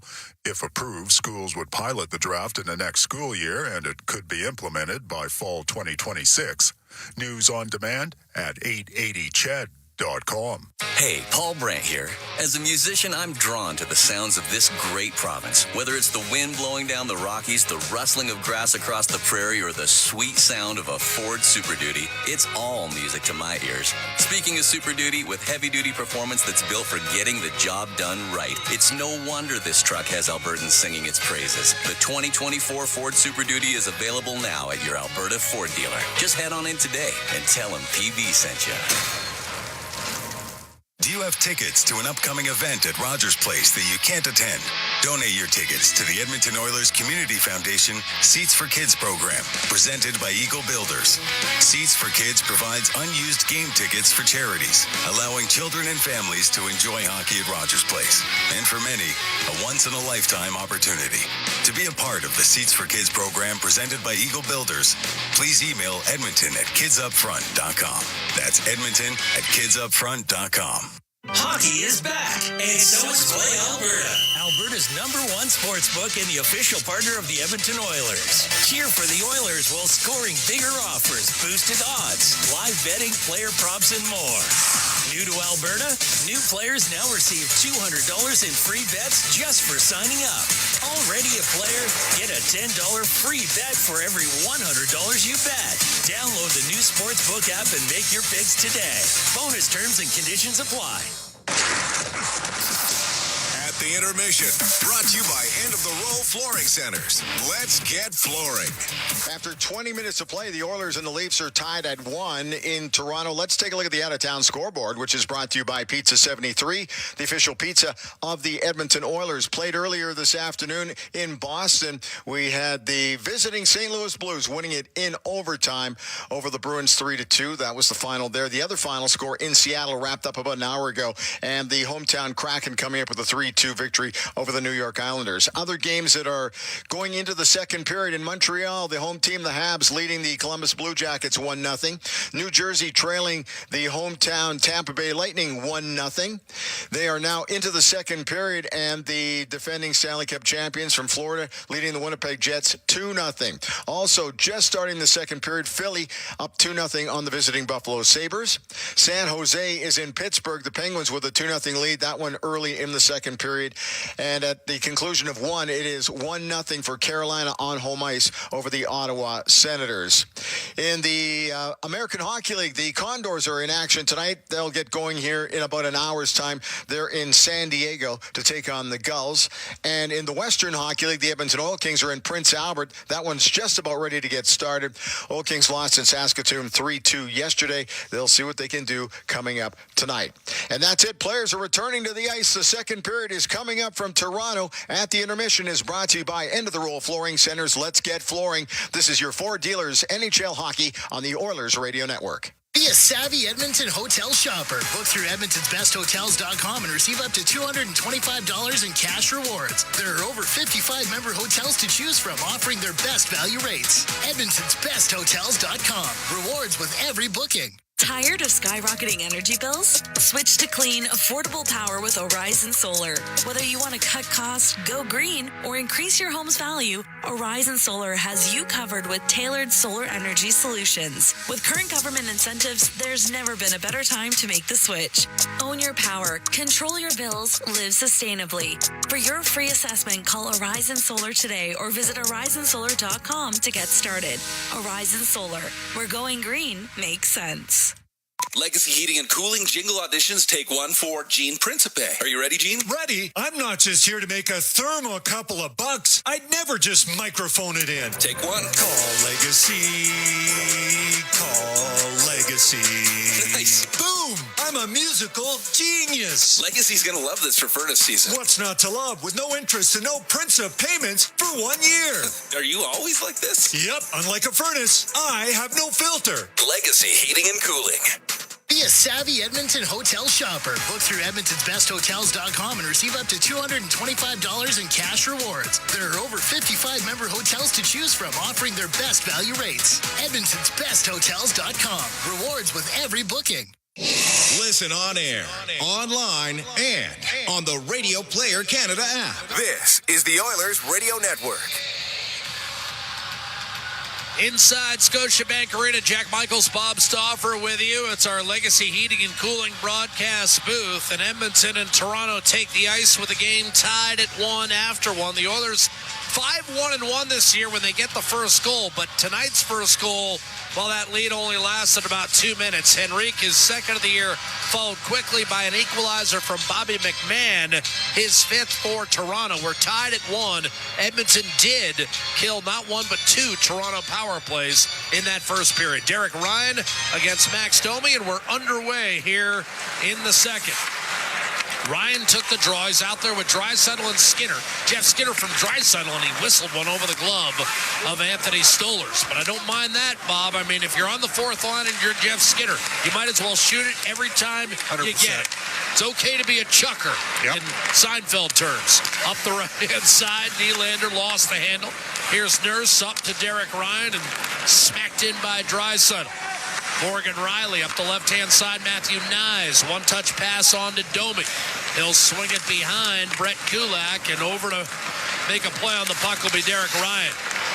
Draisaitl dropping it off for Brett Kulak. Again, this is 11 forwards and 7 defense tonight for Edmonton. Second game in a row. Skinner down low. Can't make a play. Tanev the rim up the right hand, Plexi, and the Leafs are going to be guilty of icing here. Bouchard scrolls back. And with 59 seconds having elapsed in the second period, Edmonton an O-zone draw. And it's McDavid, Nugent Hopkins, and Hyman out there with Ekholm and Bouchard. You said at the end of the first period, Connor McDavid, he's been good. Can't buy a break. At least in this game, of course, 9 points in his last 3 games. But hey, we're early. I know, but he makes his own breaks. Yes, he does. Off the draw, that's hammered wide by Nugent Hopkins. McDavid won the faceoff. Took a pass from Bouchard. Nugent Hopkins shovels down low. Zach Hyman back behind the net, knocked off his stick. And the Leafs, Mitch Marner, will put it up the left-hand side for Jake McCabe. Out to John Tavares. He'll backhand it over, and it's blasted in by Marner. Around the boards, McMahon behind the net, crashing in hard on Tavares was Ekholm. Those two have been going at it for years, and we got a penalty. Tavares dug in, and there's an O-zone penalty taken by John Tavares about 195 feet away from his own net. And we talked, Bob and I did, at the end of the first period about the fact that Toronto had 2 opportunities in the first. 2 minutes, hooking. Bound to see the worm turn a bit here in the second, and indeed it does. And now an Oiler power play that's 24th in the league. Well, Tavares wasn't happy. He got belted in the corner by Ekholm, responded reaching in, and Edmonton's power play gets a chance here. Tavares drafted with the first overall pick in 2009, and Matthias Ekholm, what'd he go, Bob, about 125 picks later? Face off right side of Stolarz. Pretty good 114th overall pick, Jack. Here's McDavid winning the face-off back to Evan Bouchard. Now Nugent Hopkins, and that shot blocked by Chris Tanev. Battled for, controlled. Bouchard waits, gives it up. Nugent Hopkins. Draisaitl gets it back and takes a one-timer. Rebound score. Connor McDavid got a bounce right on his forehand and ties the game at 2-1. McDavid gives the Oilers the lead. A tie game, no more. McDavid, his 7th and 1,002 points for the Edmonton captain. Well, what I like, face-off win, and they took it to the net. Nugent Hopkins just missed the first opportunity. Bouchard on a platter to, wow, Hyman's going to pick up an assist here. It ricocheted off of Hyman's skate and followed through, and McDavid had a yawning cage to put it home. And the Oilers are up in front by a score of 2-1 on the power play goal. McDavid, his 7th from Draisaitl and Hyman at 151. A power play goal, and the Oilers, for the second time in as many periods, are able to get one within the first 2 minutes. Janmark fires toward the net from center, and it's spun off the glass by Stolarz. Nothing he can do. As Bob said, a friendly ricochet right to Connor McDavid. Bob and I suspected his luck would change, and indeed it does. And he is flying. 4 goals, 11 points in his last 3 games plus a period. Skinner to handle a dump in by Toronto. Turned it over, Ryan Reeves. Put it a little out of the reach. And reaching would be the operative word for Connor Dewar. A big hit. And now we're going to have a penalty and maybe a fight. What? Absolutely blasted in the corner was Darnell Nurse. That's Ryan Reeves. And Darnell's trying to get up. He should just stay down. Nurse is bleeding. Reeves is going to get tossed out of the game. I would think so. He is going to get tossed out of the game. That is... I mean, Darnell's really shaken up, and he is not a guy who's on the ice for any length of time, typically. And the players, I think, are trying to tell him, settle down and just stay where you're at. Yeah. And let TD Force attend to you. I believe he's cut over the right eye. I'm not 100% sure on that. But he got absolutely smoked by Reeves. I wonder if the impact on the hit drove his visor into the side of his head. We'll have to wait. Absolutely. You can get cut by that visor. It's protective, but it also sometimes can cut you.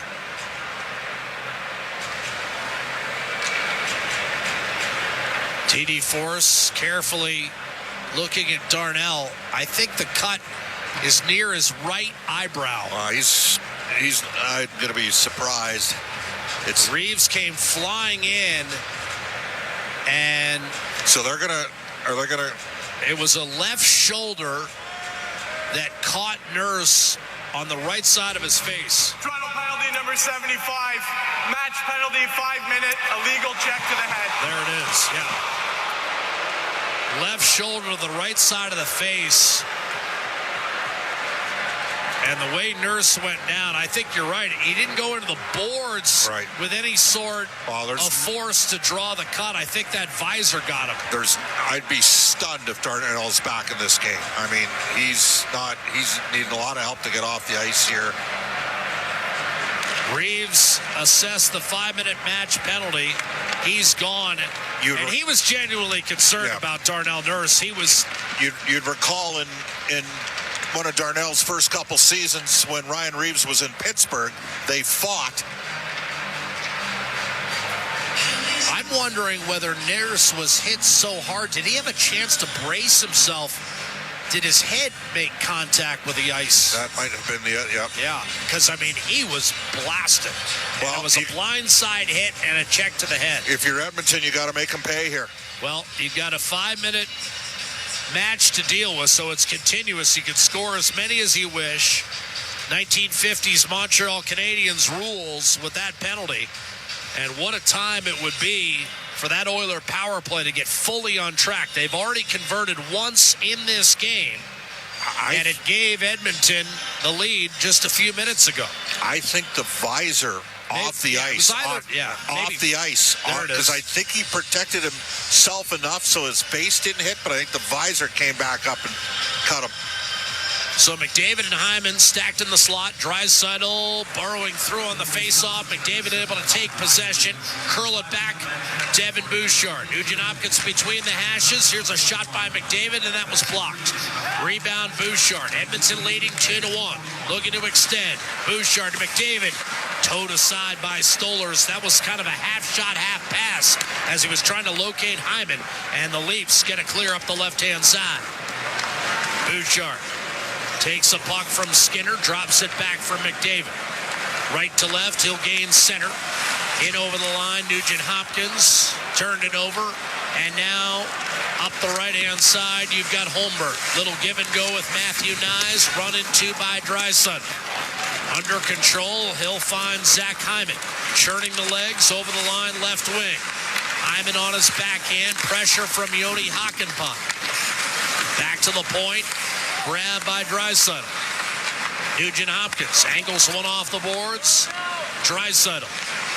Nugent-Hopkins curled it to Bouchard.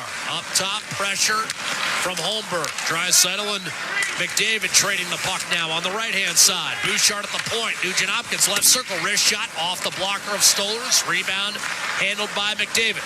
Swooping, high slot. Left circle, cross ice. It's Draisaitl. McDavid coming off the goal line. Draisaitl a quick shot to save Anthony Stolarz. Rebound. Nugent-Hopkins, a gritty battle to win that puck, but Ekman-Larsson found it and fired it off the stick of Evan Bouchard to get it inside the Edmonton line. Top unit will take a rest here. 15 and a half to go in the period, and still more than 3 minutes left. And the match penalty assessed against Ryan Reeves for an illegal check to the head of Darnell Nurse, who is not on this second unit either, Jack. Nor do I expect him to be on any sort of unit for the remainder of the game, quite frankly. Got to get the puck up the ice here, though, if you're the Oilers. Kulak had to regroup. Henrique and Jeff Skinner on his left. On the right side of the ice, Ekholm and Corey Perry. It's sent in deep. Perry's got it right corner. He'll send it around the boards. Adam Henrique, who opened the scoring tonight. McDavid gave Edmonton a lead with a power play goal a few minutes ago. The Atco power play brought to you by Alberta's trusted retailer, but a clear by Chris Tanev foils the second unit and sends them off the ice. Ekholm back to gather. McDavid back on the ice. He'll start up the right-hand side. Marner just turns and skates right with him and clogs up Draisaitl and forces a turnover that David Kemp capitalizes on into a clear down the left-hand side. We are next to the Maple Leafs management box, and they're excited with this PK so far. Bouchard right-hand side for Draisaitl. Well, we're not right next to Tree Living. He's a little bit further down, so it must be someone else. Wristed off the boards and out of play, and Chandor Alfonso indicates that it left the surface in the Toronto zone, so that's where the faceoff will be held. 14:22 to go in the period, and the 5-minute match is down to 2 minutes. But again, you can still score as many as you want. Only problem is, Bob, the Oilers have only one shot in 3 minutes. Yep. And what are they looking at here? Is there a problem with one of the panes of glass? I think there's an issue in the corner, Bob, with one of the stanchions, or there may be a crack in one of the plexis. They'll get it sorted. Meanwhile, Bob, I mean, do you see this power play? I mean, the penalty kill we've talked about, 2 important kills in the first period. Right now, the special teams is the difference in the hockey game. Yeah, it is, but you need one. And we're sitting here trying to figure out exactly how Edmonton's going to handle the situation carrying. I mean, fortunately, they have 7 defensemen dressed. The unfortunate part is Darnell Nurse was really playing some of his best hockey the last couple games. Terrific game on Thursday night. Right. By the way, the reason is there was still some leakage on the ice that they had not attended to, so they had to scrape that up. And again, I do not expect Darnell Nurse to return to tonight's game. It was just a hard confluence of events. Well, and on the hit, Bob, you and I had a chance to see the replay. That expression changed a little bit. And again, I mean, you're talking about Ryan Reeves, a 230-pound guy, nailing you with the left shoulder to the head. I mean, skated through him and drilled him. Yeah. I mean, it's not a clean hit. And that's where guys can get hurt. We're not saying he's going to be out long-term or anything, but it would be a surprise if he returned tonight. Off the face-off, Bouchard, beautiful move. Around Marner, wrist shot, save, Stollers. Rebound loose. Here's a chance, and Draisaitl flubbed it off a setup from Nugent-Hopkins, and it's cleared by the Leafs. Up through the middle, but how about Bouchard's move around Mitch Marner? Yeah, wow. That's nice. McDavid, right to left. Good read at the blue line by David Camp. Forced it back. Here's Draisaitl. Carries it back in. McDavid nudged it back to Bouchard. Minute 25 in the Atco power play. McDavid to Draisaitl. McDavid's power play goal in the first 2 minutes of this second period. The difference right now, 2-1 Edmonton. One-timer Draisaitl. And Stollers caught a piece of that, and it glanced off the outside of the goal post, rebounded off the boards, up top, Draisaitl, Nugent-Hopkins, McDavid, and a pass that was not well executed. Marner the steal against Bouchard, and a soft toss that Skinner is forced to freeze. And again, in that situation, the puck kind of ate McDavid up a little bit, and Toronto was able to get a steal, and now the second unit comes on for the final 58 seconds of this Atco power play, and the Oilers' lead remains just 2-1. Got to do more than that if you're Edmonton. I mean, you got to, they've just taken out arguably one of your top 3 defensemen. You got to respond more.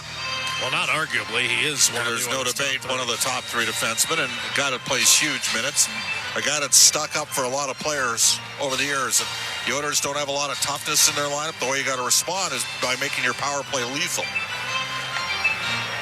And as you said, he's been playing much better hockey the last couple of weeks, culminating in Thursday's breathtaking performance where he scored twice, including the game winner, had an assist on Edmonton's other goal, and finished +3. Second unit, a dump in, and an easy clear for Connor Timmins. That second unit includes Kulak, Ekholm, Perry, Jeff Skinner, and Adam Henrique. Kulak quarterbacking, fires it in. Left behind the net, and Timmins got himself sandwiched. Trying to rake it out of there was Ekman Larsson, but he gave it away.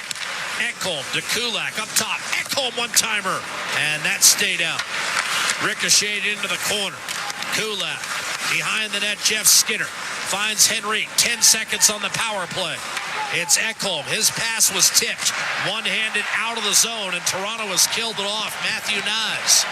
Oilers 3 shots on the 5-minute match penalty, and Toronto still trails just 2-1. So Edmonton gets one on the power play, but earlier in the period and fritters away 5 minutes. Janmark poke-checked off his stick. Ty Emberson against Knies. Put it behind the net for Connor Brown. Tipped away from Janmark, and the Leafs will get a clear back to the red line. Toronto has won 4 of 5 without the injured Austin Matthews. Edmonton on a season-long 3-game winning streak entering tonight. Janmark for the 9-7-1 Oilers. Staggers his way in. Shakes off Bobby McMahon. Dermott, Derek Ryan hovering close by. Ryan left corner down to one knee. Ushered on by Brown to Emberson. Back behind the net, Timmins. He'll backhand it, a midair swipe, and McMahon got it ahead for Willie Nylander. A shot off the rush and a save made by Stuart Skinner with 11:22 to go in the second period. 2-1 our score in favor of Edmonton. This is Ford Dealers NHL Hockey on the Oilers Radio Network. The holiday countdown has started at Freedom Ford. Unbeatable deals on 2024 models with savings up to $15,000 and 0% financing. Plus, enjoy up to $10,000 cash back on your new Ford. Hurry, these offers won't last. Real Canadian Superstore has more ways to save than any other major grocer.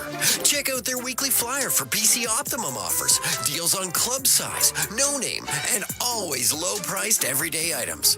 Visit in-store to find everything from fashion and home decor to toys and electronics. And don't forget their new Fresh Promise on produce. If your produce isn't fresh, they'll replace it and refund it. There are so many ways to save at Real Canadian Superstore. See their flyer for details. Celebrating 70 years in the signage industry, William Huff Advertising is the most recognized name in the game. An in-house, one-stop shop for all of your design, print, and installation needs. William Huff provides quality graphic solutions for everyone. Here in our City of Champions and throughout the nation, they're the preferred signage partner entrusted by many of the biggest corporations, pro sports teams, and organizations to bring their identity to life. Recognize the name, get in the game. WilliamHuff.com. The holiday countdown has started at Freedom Ford. Unbeatable deals on 2024 models with savings up to $15,000 and 0% financing. Plus, enjoy up to $10,000 cash back on your new Ford. Hurry, these offers won't last. All games, all season. You're listening to the Oilers Radio Network. 11 minutes and change remaining. Second period. Edmonton 2, Toronto 1. And it's been another high-event night at Scotiabank Arena. Power play goal by Connor McDavid earlier in this second period. Darnell Nurse then was blasted by Ryan Reeves. 5-minute match penalty for a check to the head and gone for the game. The Oilers did not take advantage on that power play. And it's still 2-1. Off the face-off, a steal by Jeff Skinner. And he'll get right around Morgan Riley over the line for Podkolzin. Podkolzin, one-timer, ripped by Draisaitl and a save made by Anthony Stolarz, who's coming off a .925 save percentage last year, which led all qualifying goaltenders in the NHL. And sure enough, he's second only to Hellebuck this year. This guy's become a heck of a goalie, and he's been good in this one. Oilers have had some chances that time. Jeff Skinner kept his feet moving, won the puck battle, created really what amounted to a 2-on-1, and put Colson on a platter to Draisaitl, who tried to shoot through a screen of Morgan Riley, and Stolarz fought it off. Off the draw, but Colson, Draisaitl, Stetcher, waiting, shimmying to his right, and a wrist shot disappears into the leather of Anthony Stolarz once again. Now the question, of course, remains, Bob, is can Stolarz do it as a regular, everyday starter for 60 games, let's say? I don't think he's going to have to, because I think the plan is, Joseph Wall, who's 3-2 this year, he's at $902. He signed a 3-year extension, Jack, of $3.67 million. He's definitely part of the future, and we have been informed that Darnell Nurse, not surprisingly, will not return to tonight's game. McDavid, Nugent Hopkins, and Hyman. And obviously, hope he's okay. That was, again, from our standpoint, Bob, you and I have been watching Darnell for a decade right now. Whenever he's on the ice for an extended period of time, I can't remember. He's never been on. Frankly. Yeah, me neither. It just doesn't happen, so you know he was shaken up. Marner up the left-hand side for Tavares. Matthias Ekholm down the left-hand side, in over the line. And that will come off the boards and grabbed by Tavares. Thankfully, he did. I mean, he left under his own power, so we hope it's not overly serious. Here's Marner losing his stick. Ekholm wide open shot, and missing the net was Jake McCabe. Tanev tried to go down low, picked off by Connor McDavid, and here comes Bouchard with Hyman and Nugent Hopkins. Hyman right-hand side, crashed into by McCabe. Nugent Hopkins got bulldozed by McMahon behind the net, and McDavid swings over, makes a play on the puck, cuts to his left, shoots through a screen, and Stolarz got a piece. Rebound shoveled down low by Emberson. Hyman behind the net. He actually had Nugent Hopkins, didn't see him. Now sends it over to him. And then it's returned to McDavid. Out to the point, intended for Dermott, and stolen away by Mitch Marner. McDavid, perhaps frustrated by that giveaway, skated all the way back, and then he and Tavares came together, and they're going to get McDavid for a holding penalty on John Tavares with 9:41 to go in the second period. Well, Tavares picked McDavid off. 2-1 Edmonton. Toronto on the power play. When we come back, looking to tie the game. This is Ford Dealers NHL Hockey. The Oilers Radio Network. Hockey season is back. And so are the deals at Boston Pizza. Cheer on your team while ordering off their game day menu, or come in and see what great promotions they have going on. At Boston Pizza, they always have something craveable for you to enjoy. Boston Pizza, proud partner of the Edmonton Oilers. Cheers to a great hockey season. When the Oilers are on the ice, the big hits are a part of the game. But they shouldn't be a part of your drive. If you've been injured in a car collision, let James H. Brown & Associates and their over 200 years of combined injury law experience help you. Locally owned and proud Edmonton Oilers fans, James H. Brown & Associates is ready to support you with their unrivaled experience, unrivaled results, and unrivaled commitment. When accidents happen, head to jameshbrown.com. Bloom Benefits offers amazing coverage that even the toughest hockey players can get behind. With excellent coverage, they offer things like massage. You want to go? Counseling services. Let's go. Dental coverage. That was not offside. And eye exams. With custom health coverage for any group of any size, Bloom Benefits make every team better, stronger, and healthier. Plans start from just $54 a month. Rethink your benefits today at bloombenefits.ca. Listen on air, online, and on the Radio Player Canada app. This is the Oilers Radio Network. 9:41 to go, second period. John Tavares, I got to give him a little credit there, Bob. The KG veteran kind of initiated the contact and then rolled with it, and McDavid gets called for the hold there, and Toronto ends up with a power play. Yeah, gamesmanship there from Tavares. Skinner looking at a face-off to his right. Napa Auto Parts penalty kill begins with a Matthias Ekholm clear off another draw one by Nugent Hopkins, who's had a good year in the circle. Henrique and Emerson round out the Napa Auto Parts penalty killing quartet. Toronto's 0 for 2. Marner give and go with Matthew Nyes. It came loose to Tavares, but as he tried to swing at it, Ekholm instead was able to curl it back to center. 9 1/4 to play. Second period, Edmonton 2, Toronto 1. Henrique and McDavid with the goals for the Oilers. Bobby McMahon has one for Toronto. Morgan Riley, left side for Willie Nylander. Behind the net, Marner. Nylander. Marner. 3 90-point seasons to his credit. He'll get it back from Morgan Riley. Return to Riley by Marner. Nylander left side. Nyes got cross-checked, and smartly Nylander lofts it into the glove of Skinner. And now Ekholm, these guys who gave Nyes a shove. It's a cross-check and a 5-on-3, and Ekholm was furious and got in there with his head a little bit. He looked like Maria Taylor last year, or what was it? Who was the fighter last night? Taylor in Serrano. Her first name escapes me. You didn't watch? Come on. Not even out of morbid curiosity?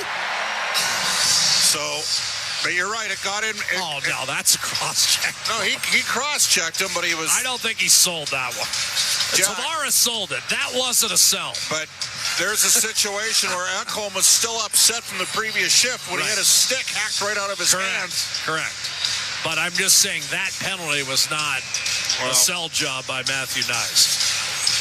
Tavares for sure.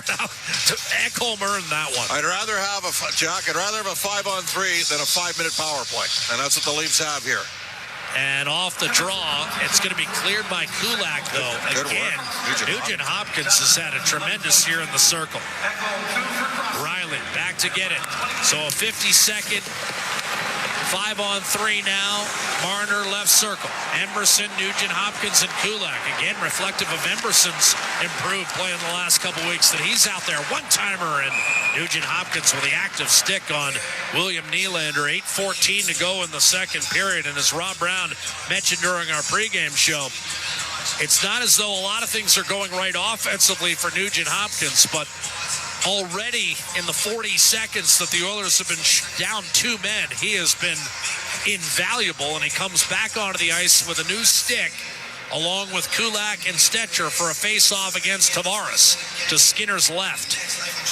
33 seconds left in the initial penalty against McDavid. This one, however, Tavares is able to win. Morgan Riley. Nylander, top of the left circle. Edmonton packed in tight. Leafs have 2 behind the net. Tavares and Marner move it behind the net. Tavares comes out, gives it to Riley. Nylander showing one-timer, doesn't pull the trigger. Cross ice, tipped away. Good work again. Nugent Hopkins in the lane. Tavares, Nylander, one-timer save. Skinner and Stetcher will come over and fire it down the right-hand side. McDavid will come out of the box. And Edmonton has killed off one already. 7.5 to go. Second period, still 2-1. Edmonton. Morgan Riley kicks it back. Marner. Nylander weaving, turned it over. Emerson fires it down the right-hand side. Glances off the corner boards. Stolers will leave it. 40 seconds to go on the man advantage. Leafs left to right. Connor Brown all over Morgan Riley. Nick Robertson gains the line. Second unit out for Toronto. Skinner with a good job knocking that puck down for Dermott. And it's rifled off the left-hand side, and now the Leafs cannot get set. Inside 7 minutes to go in the period. One last rush for Toronto on this power play. The Napa Auto Parts penalty kill. Starting to find it. We talked to Adam Henrique between frames, and he agreed. And now a 5-on-3 for better than a minute about to come to an end. The Oilers shake it free, and they'll get a man out of the box as Podkolzin streaks down the right-hand side, cuts left, shoots, and a save made. Anthony Stolers to keep it a 2-1 game. Podkolzin continues to knock on the door. Thus far has been unable to find the range in terms of a goal, but a good chance, and the Oilers kill off yet another Toronto power play. That's 4 for 4 on the kill tonight plus a power play goal. It's the difference in the game. Edmonton 2, Toronto 1, face off to the left of Stollers. Yeah, some great penalty killing and a real good net drive by Vasily Podkolzin, who's doing everything but score. I mean, he frankly, for me, I'm surprised how effective he is on puck retrievals on the forecheck. He's becoming a useful penalty killer. Very unlucky not to have scored. Solid save by Stollers, by the way. Give Henrique credit to create a screen for Podkolzin. I think if Podkolzin shoots to the other side, he probably scores there. He shot it back into the screen. So McDavid, Draisaitl, and Hyman out there off the face-off. McCabe is able to bang it in. Skinner will drop it for Ekholm. Draisaitl looking to dial it up. Ekholm can't get it to him. Instead, feathers it to the corner where Draisaitl is heading. McCabe was first on the puck, though, and Connor Dewar, 3 years a member of the Minnesota Wild, was able to get it out of the zone. And he's freshly off shoulder surgery. Pontus Holmberg down the right-hand side for the Leafs. He's got the puck against Bouchard. Guides it to Riley. Across, Yanni Hakanpää. His shot sails wide. Rebound. Bouchard thought he was held. Instead, it's McDavid with Hyman. McDavid had it poke checked off his stick. Toronto too far with a pass to Max Domi. He's able to reel it in, though. Negate icing and then center. But it went off the skate of Kulak, so no scoring chance for the Leafs. Connor McDavid right to left. Hits the red line, dumps it in. He'll change. Troy Stetcher busts in from the right-hand side. Hakanpää looking to clear. Gets some help from Max Domi. Corey Perry on him. Over to Morgan Riley. And Podkolzin, again, relentless. Would not let Riley out of the zone. Down low to Corey Perry. Perry, centering pass. Tip, Stetcher, a shot. Stick save made by Stollers. Rebound, Derek Ryan. Stetcher wound around. Perry let it go through. But Podkolzin back behind. No stick for Hakanpää. Perry watches as Hakanpää's handed a stick by Domi in front. And with that stick, Hakanpää able to bust up a play for Derek Ryan, and the Leafs are able to wedge it safely out of the zone. Did it hit a member of the Oiler bench? It did. And that's a tough break for Toronto. Faceoff will come back inside the Toronto blue line when we return to Scotiabank Arena. 4:38 to go in the second. 2-1 Edmonton. This game does not feel like a 2-1 game at all. Lots of action. And right now, the Oilers, on a power play goal by McDavid in the first 2 minutes of this period, have the lead on the road, looking for their fourth consecutive win. This is Ford Dealers NHL Hockey, the Oilers Radio Network. Score big with the unmatched purity of Clearwater Vodka, the perfect companion for Oilers fans. Crafted with the pristine waters of Alberta, it's a sip of local excellence. Clearwater Vodka, where the spirit of the game meets true Alberta quality. Must be 18 plus. Please drink responsibly. Did you know that there are 9 Napa Auto Parts stores serving the greater Edmonton area and have been doing so for more than 50 years? Since Napa first opened in Edmonton, the community has grown and vehicles have changed, but you can always trust Napa Auto Parts to provide you with the expert know-how and the best vehicle parts. And if that isn't enough, every time you visit a Napa Auto Parts store when you present your AMA card, you receive an additional 10% discount on all retail parts and accessories. Visit your local Napa Auto Parts store for more offers and expert know-how. Napa Auto Parts is a proud fan of the Edmonton Oilers. Athletes know that to advance your career, you've got to be part of a winning team. So, what about you? Are you working for a winning team? Well, here's your chance to do just that. Brandt is a strong and stable industry leader with career opportunities across Canada. We have hundreds of positions available right now, from parts, sales, positioning technology, heavy-duty mechanics, and more. Be a part of a winning team. Earn your stripes by joining Brandt today.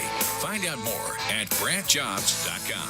Score big with the unmatched purity of Clearwater Vodka, the perfect companion for Oilers fans. Crafted with the pristine waters of Alberta, it's a sip of local excellence. Clearwater Vodka, where the spirit of the game meets true Alberta quality. Must be 18 plus. Please drink responsibly. All games, all season. You're listening to the Oilers Radio Network. Face-off just outside the Toronto blue line. Adam Henrique pulls it free from John Tavares, and Kulak will whistle it in. 2-1 our score. Edmonton on top. Connor McDavid has put the Oilers ahead, playing in the shadow of his hometown, banging in a power play goal from Draisaitl and Hyman. That's the difference in the game right now. Oilers killed off a 5-on-3 for the Leafs, so better than a minute. Here's Matthias Janmark getting wrapped up down low in the Toronto zone. Keeps it moving for Connor Brown. Janmark set up Adam Henrique for a goal that opened the game scoring, and here he slugs one wide from the left circle, rifled by Stetcher, a save made by Stollers. The rebound chipped out to Mitch Marner. They'll give him center ice generously as he shovels it in deep. Tavares looking to get in the mix. Had it tugged from his grasp from behind by Janmark. Darnell Nurse will not return to action tonight. He was checked in the head by Ryan Reeves, who got a 5-minute match penalty. Edmonton did not score on that 5-minute power play. Timmins turned it over at center. Getting it back for Toronto, Connor Dewar. Trying to shake free of Draisaitl, put it back behind the net. Emerson able to cut it off. Draisaitl finds Travis Dermott. Left-hand side, Podkolzin. Rink wide, beautiful pass, wrist shot. Emerson denied by Stollers, and Emerson's confidence continues to grow. They're getting much better minutes from Emerson and Kulak as of late. Here's Dermott up the left-hand side. And for that matter, Darnell Nurse, before he was felled by that shoulder check to the head from Ryan Reeves. Big hit on Matthew Nyes by Emerson. Centering pass, Nylander. Dermott won't let him go. The two played together for a short time in Toronto. Matthew Nyes. And now bumped off the puck was Max Domi. Nyes loading up. Nylander shoots. And that was fought off by Skinner. Rebound Emerson. Does not get it out. Chris Tanev. Right circle Domi. Moved by McCabe off to Nyes. 2.5 to go in the second period. 2-1 for the Oilers. Nylander left circle. Carries it behind the net from the goal line. Pivots again. And finally backhands one over to Tanev. McCabe returns to Nylander in the high slot. Tanev. Right circle. Max Domi. Edmonton has Toronto forced out to the perimeter. Tanev, Domi, sharp angle, tried to stuff it through traffic, and Draisaitl, after that tip by Emerson, will loft it back the other way. Perfectly executed, no icing. Tanev has to go the full 200. He'll leave it for Hakanpää, who fires it behind the Edmonton net. Skinner to leave it for Matthias Ekholm with 1:45 to go in the second period. Hyman hit against the boards by Hakanpää. McMahon came over to try to pin McDavid, who stayed on his feet. Out to Ekholm. Bouchard, right point shot, blocked. Rebound, Marner. Banged it off the boards, did not get it out. Nugent Hopkins able to clog the zone. McMahon through to Tavares. And now McMahon one-hands it in as he takes a hit up high from Bouchard. Good hit. Ekholm. Bouchard with pressure up the right-hand boards. Nugent Hopkins cross ice, tipped away from Ekholm, who gathered it back, got it inside the blue line. Marner away from McDavid over to Morgan Riley. Up through center. Riley gives it up. John Tavares. A shot does not make its way through. Robertson and Holmberg trade the puck on the left-hand side. Robertson just fell down. And now Hyman will poke it through traffic, try to get around Ekman-Larsson. McDavid, the trailer, tried to split the seam and could not do it. Ekman-Larsson sent him flying. Up the left-hand side, you've got Robertson. Cross ice, Ekman-Larsson activating over the line. Centering pass, Camp. A centering pass in return as he was heading behind the net was tipped away by Derek Ryan. Holmberg with a half minute to go in the period. Edmonton 2, Toronto 1. Ryan poked it free. Lunging as Robertson can't make a play. Shoveled off the boards and out by Janmark. And Connor Timmins will be first on it for Toronto. He'll leave it for Ekman-Larsson. 15 seconds. Up to Connor Dewar. And now Holmberg nearly overran it. Got it back and left it for Dewar. Took a quick look up at the clock and then got pasted by Stetcher. The puck squirts free. A centering pass. Open Nylander. Fires and a save made. Stuart Skinner. That's the one you needed. And Skinner gave it to you with a right pad save. Toronto, it had been an eternity since the Leafs had gotten a shot on net. More than 7 minutes. But that was a good chance for William Nylander, and Skinner stopped him. 2-1 our score. Edmonton, the shots on goal in that period, 9 for the Oilers, a paltry 5 for the Leafs. And again, the Oilers, despite not cashing in on the 5-minute match penalty, are able to knock off a 5-on-3 for the Leafs and convert the standard 2-minute power play. McDavid banging home a rebound for his 7th from Draisaitl and Hyman. That's the difference in the game. It's Edmonton 2, Toronto 1 with 20 minutes to play. Well, obviously considerable concern for the status of Darnell Nurse. For the Edmonton Oilers they do have 7 defensemen dressed tonight. Nurse, we know, will not come back after that hellacious headshot from Ryan Reeves, and lots of people question whether or not there's going to be a Department of Player Safety involved in this. And Ryan Reeves is a big, physical, tough player over the years, and I think he was maybe a little bit surprised in terms of how much impact was on that hit. Darnell Nurse is a big part of this team. The Oilers are going to miss him. The other guy's got to pick it up here and help find a way to get a result. The defense, I thought, did a good job of penalty killing, Jack. It's been absolutely critical. Yes, the Oilers had a 5-minute major, but the Leafs had a 45-second 5-on-3. And to me, given how they were throwing the puck around in their first couple power plays of the game, the fact that Edmonton survived that and they're still up by 1 after 2 here is a real positive in this game. There are some guys, but Colson, he's been keeping his feet moving. He's been going for Edmonton up front. Did a good job. Henrique, he needed to make a play. Went to the net and scored a goal. Nugent Hopkins, terrific on the kill tonight. And I would say Henrique good on the kill as well. And they're 2 of the guys that are part of the reason why we're in this situation. And of course, who do you have to have as your best penalty killer? Your goaltender. And Stuart Skinner, you know what? In many ways, I thought that was his best save there at the end of the period. With you. On William Nylander, 5-on-5.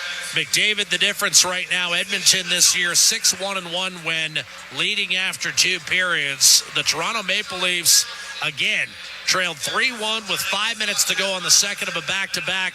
The other night in Washington, Bob, the Oilers have squandered a couple of third-period leads this week. Now, they recovered to win in overtime.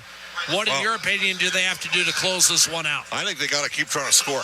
Well, when you get to 3 goals and you're an Oiler this year, you're 9-0. So when you don't score 3, you're 0-7-1. So find a way to get to 3, and so keep pushing the pace. They're again, they don't have their pure trigger going up front in terms of Austin Matthews. They still got lots of guys. I mean, Nylander looks like he's on the precipice of making plays, but for me, the Oilers got to keep playing with their. You know what? They're not the most explosive skate. They don't have Holloway. They don't have McLeod. They don't have Fogle. But what they are doing a better job of is transitioning the puck and making the puck do the work for them and playing through pace through the neutral ice area. So we'll see what sort of juice they bring here, Jack, in the third period. And there's been a lot of pace in this game. Again, 2-1, in my estimation, is the lowest scoring possibility in terms of this game because it's been a high-event contest. The shots 18-15 in favor of the Oilers through 2 periods. Henrique and McDavid, the goals for Edmonton. McMahon, the single tally for Toronto. And as Bob mentioned, I mean, one of the biggest surprises in this game is William Nylander has not found a way onto the score sheet just yet. He's been all over the place, but hasn't cashed in, despite the fact that through 2 periods, William Nylander tonight has 13 shot attempts. 13 shot attempts in 2 periods. And, Bob, I'm surprised that total's a little low. In any event, Edmonton 2, Toronto 1. We'll have the final 20 for you in just a bit. But first things first, Brendan and Rob are next. This is Four Dealers NHL Hockey live from Scotiabank Arena in Toronto. 2-1 Oilers after 40 on the Oilers Radio Network. Hey, Paul Brandt here. You know what I'm a fan of? Alberta. The wide open spaces, the highways and byways, and a rugged, beautiful terrain that I'm proud to call home. Maybe that's why I'm also a fan of my Ford F-150. It's tough, capable, and smart, which makes it a natural fit for roads like these. So if it's a new truck you're looking for, look no further than the truck Albertans love to drive, F-150. Head into your Alberta Ford dealer and tell them PB sent you. It's our YEG with 880 Chad. Give the Salvation Army a helping hand as they launch their annual Christmas Kettle campaign with the Hope in the City dinner, November 21st at the Fantasyland Hotel. For details, visit salvationarmy.ca. Then, whether you're craving witty and woke or clean cracks, the Great Outdoors Comedy Festival has you covered as John Mulaney and Jim Gaffigan hit the stage this coming summer. Tickets on sale now. For details on these and more events, visit 880chad.com. At the the Intermission. Brought to you by End of the Row Flooring Centers. Let's get flooring. Bouchard waits, gives it up. Nugent Hopkins. Draisaitl gets it back and takes a one-timer. Rebound score. Connor McDavid got a bounce right on his forehand. 2-1. McDavid gives the Oilers the lead. A tie game, no more. McDavid, his 7th and 1,002 points for the Edmonton captain. And that's our highlight zone, brought to you by Century Casinos. All in, all games, all season. Century Casinos with 3 great locations in Edmonton, St. Albert, and right next to the Edmonton International Airport. Welcome to the Winter Zone. And welcome to the second intermission. It's Bryn Griffiths. It is Rob Brown. And Oilers with a 2-1 lead on the Toronto Maple Leafs after 40 minutes of play, thanks to that goal by the captain. And I guess that's really not what we're going to be talking about. That Ryan Reeves hit on Darnell Nurse, I don't like it at all. I totally suspect there's going to be a suspension. I just think that it was just bad all around. And the Oilers didn't capitalize on it, Rob. Well, let's start with the hit first. You could see it coming. I yelled at the TV, heads up, heads up. Darnell picked the puck up behind the net, and he was kind of turned sideways as he was picking it up and was watching the puck, and I knew that Reeves was on the ice. So it was one where Reeves had a whole season because Darnell was not expecting it, but it was a direct to the head. Like you could not have.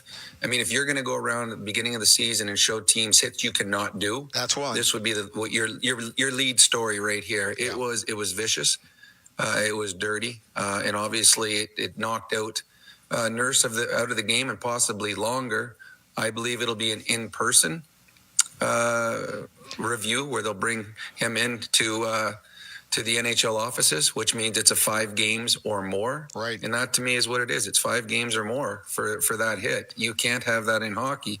As for the power play afterwards, the Oilers squandered an opportunity. They could have extended the lead.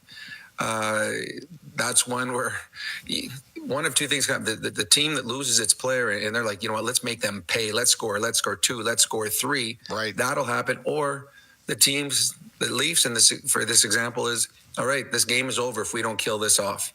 And they came out, and that was a fantastic kill with a couple big saves. So a certain turning point in this game because the game could have ended had the Oilers scored a couple on that power play. Now, the Oilers only got 2 shots on goal in that man advantage. But you know what? Let's take a look at the most important part, and that is Darnell Nurse not returning for the rest of this game. And the Oilers' depth on the blue line is already a little on the thin side. So that obviously is not only a concern the rest of the way in this hockey game, but over the next couple of games as they try to figure out how they're going to handle that if they lose Nurse for any particular period of time.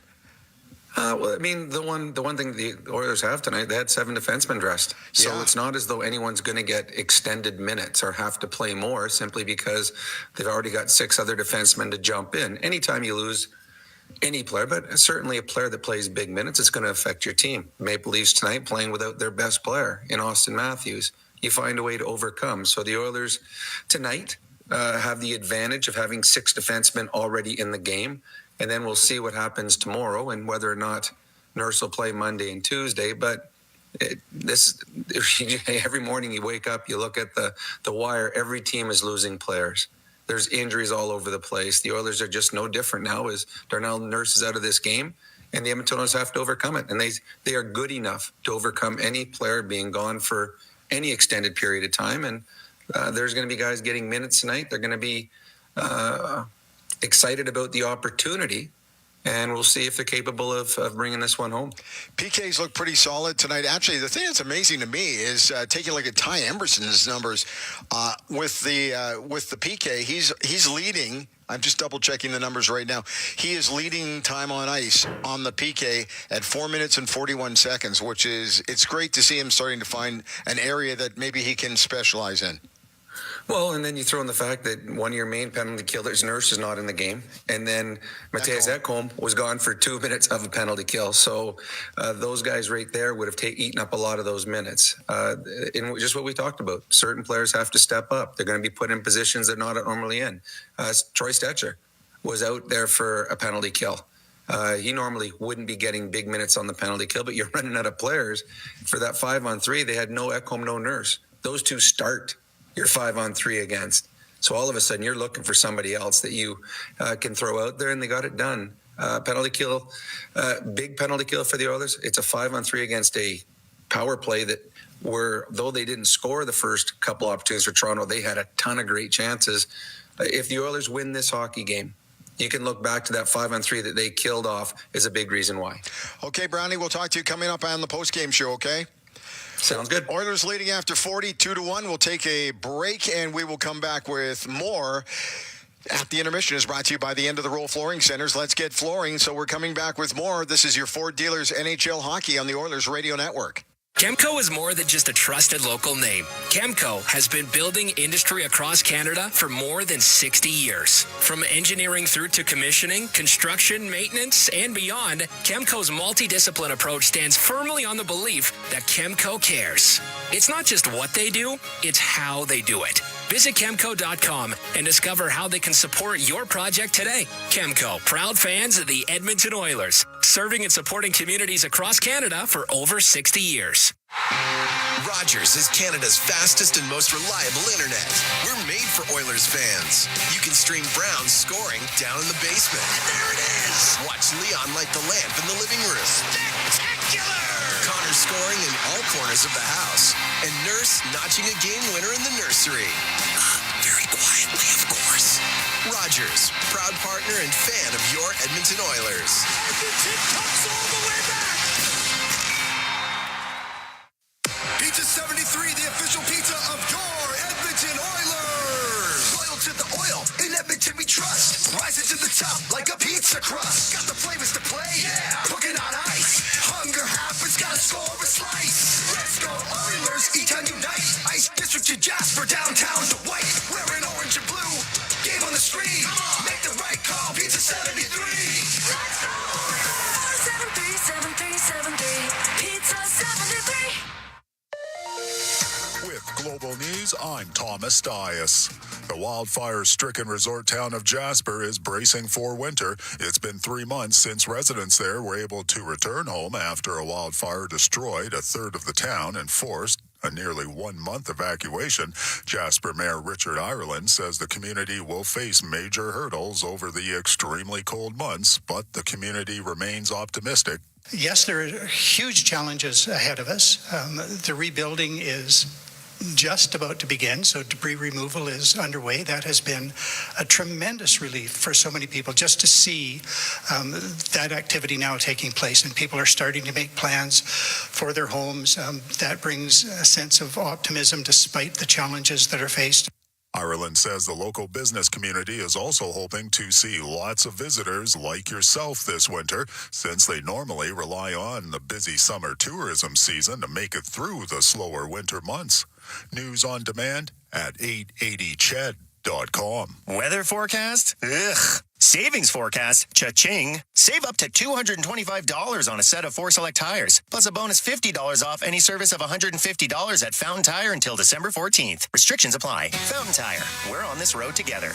OilCountry, the ultimate Oilers watch party happens all season long. Attend Molson Canadian Oilers Game Day live throughout the season for your chance to win 2025-26 Edmonton Oilers season seats. Be there for the next Game Day live flight night for your chance to win a trip for 2 to watch the Oilers play in Chicago. Join them November 19th at Sherlock Holmes Pub North. For the full event schedule and to RSVP for the ultimate Oilers watch party, visit OilersGameDayLive.com. No mortgage payments for a whole year? It could happen with End of the Roll Flooring Center's Win Your Mortgage Payments contest. What would you do if you were mortgage-free for a whole year? I'd probably go on vacation. Probably take a trip and then do some renos. Then I'd be able to definitely afford more hockey camps for my kid. If you want to win your mortgage payments for a whole year, just drop into any End of the Roll Flooring Center to enter today. Visit endoftheroll.com for all the details. 12870 St. Albert Trail and now open at 580 Parsons Road Southwest. Weather forecast? Ugh. Savings forecast? Cha-ching. Save up to $225 on a set of 4 Select tires, plus a bonus $50 off any service of $150 at Fountain Tire until December 14th. Restrictions apply. Fountain Tire. We're on this road together. At The Intermission, brought to you by End of the Row Flooring Centers. Let's get flooring. Bring Griffiths back in Studio B here in Edmonton. Oilers leading the Leafs 2-1 after 40 minutes of play. Time to take a look at the out-of-town scoreboard. Brought to you by Pizza 73, the official pizza of the Edmonton Oilers. Final scores already. We had the Blues winning in overtime in Boston 3-2. Seattle on a late goal knocking off the Islanders out there on the West Coast 3-2. In the third period, the Montreal Canadiens leading Columbus 2-1. Tampa Bay Lightning with a 1-0 lead going into the third period over the New Jersey Devils. Winnipeg getting taught a lesson tonight in Florida. The Panthers leading 4-0 going into the third period. Buffalo at Philadelphia. Flyers up 4-0 in the third. Also in the third period in Pittsburgh, the Penguins leading the San Jose Sharks 3-1. In the third period, it is the Hurricanes leading the Ottawa Senators 2-0. In the second period, it's Detroit at Los Angeles 2-0 is the lead for the Kings in that one. Two other games, Dallas at Minnesota. It's 1-0 Stars into the second period. And starting up at 8 o'clock tonight, Chicago at Vancouver to take on the Canucks. That is your out-of-town scoreboard brought to you by Pizza 73, the official pizza of the Edmonton Oilers. Hey, the players are getting ready to come back onto the ice for the third period, and that's where we're about to go. At the Intermission is brought to you by End of the Roll Flooring Centers. Let's get flooring. This is your Ford dealers, NHL hockey on the Oilers Radio Network. It's game on at City Ford. With an all-star lineup of 2024 Ford favorites, save up to $5,000 on Escapes, up to $8,000 on Bronco Sports, and up to $16,000 on F-150s. Plus, find 0% financing options available on all 3 vehicles. Score an all-star deal today and spin and win an iPad, Oilers merch, Costco card, even a trip to Vegas. Visit City Ford on the St. Albert Trail. Do you have tickets to an upcoming event at Rogers Place that you can't attend?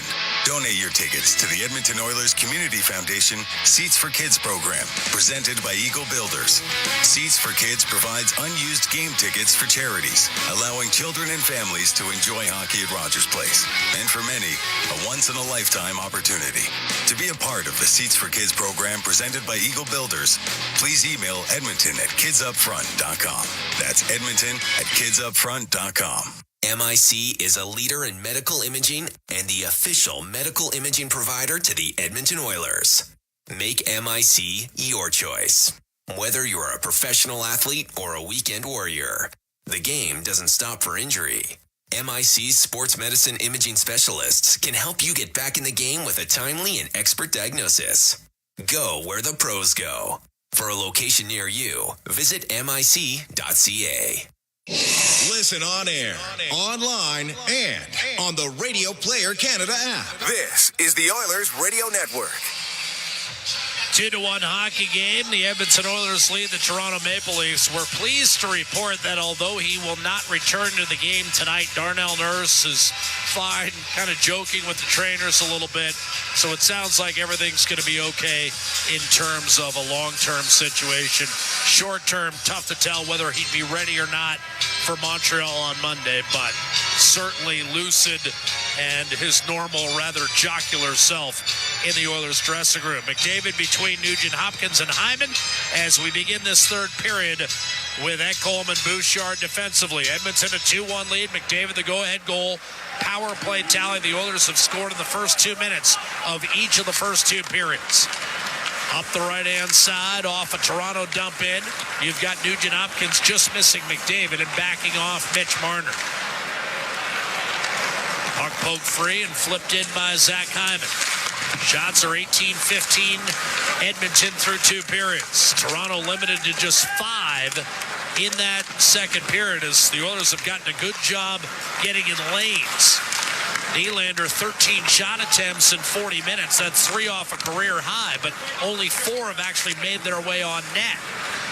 Ekholm takes control and ends up setting up shop behind his own net. Opening minute, third period, Edmonton in the white traveling left to right in this final period, looking to snap a 3-game losing streak in Toronto. The outlet to Connor Brown. He'll gain the line with speed. Tried to center, that was deflected. Matthew Knies on the puck. Was able to muscle it toward the center and then shoveled back in by Connor Brown. Forced around the boards and out by Hakanpää. They'll wave off icing. Troy Stetcher takes a peek. Nylander bearing down on him. Up the right-hand side. Connor Brown. Flick of the wrist, Stolers. He'll take a quick peek to Nyes. And now, Hockenpong. Tried to hit Nylander, picked off by Kulak. Worked back inside the Toronto line, a tip by Corey Perry on a pass intended for David Kampf. Bouchard corrals a loose puck in his own zone and finds Leon Draisaitl. Slapped in by Perry. Podkolzin rushes in on the forecheck to join. Behind the Toronto net, it's played by Holmberg over to Max Domi. Puck ate him up a bit in the corner, and off the turnover, Draisaitl finds Bouchard. Slap shot, and that blazer stayed out. Draisaitl rink wide to Bouchard. High slot for Podkolzin. Back to Bouchard. Ekholm, a drive sent wide. Coming off the end boards, it's Connor Timmins with the puck for Toronto. Missed opportunity for Bouchard, Jack. Yeah, that was hammered, but wide. Holmberg from Timmins. He'll work it down low. Bouchard able to slide it through the on-rushing forecheck of Toronto's Nick Robertson. Ekman Larson at center. McCabe will shoot it in. Around the glass, grabbed by Ekholm. Played up the left-hand side. First of a 3-game trip. Edmonton heads to Montreal next. We'll have it for you Monday, 5:30. Drive time face-off for you on 880 Chat and the Oilers Radio Network. And now, not getting a puck touch, and they might want to discuss that. I thought for a moment there was a touch there, but no, it's icing against Toronto. Willie Nylander not happy with that call, and a face-off will be to Anthony Stoller's right-hand side. Well, you got to figure Evan Bouchard and Matthias Ekholm might top out at 9 minutes in this period. As Edmonton tries to hold a third-period lead, taken into overtime by the Owners on Tuesday and Nashville on Thursday.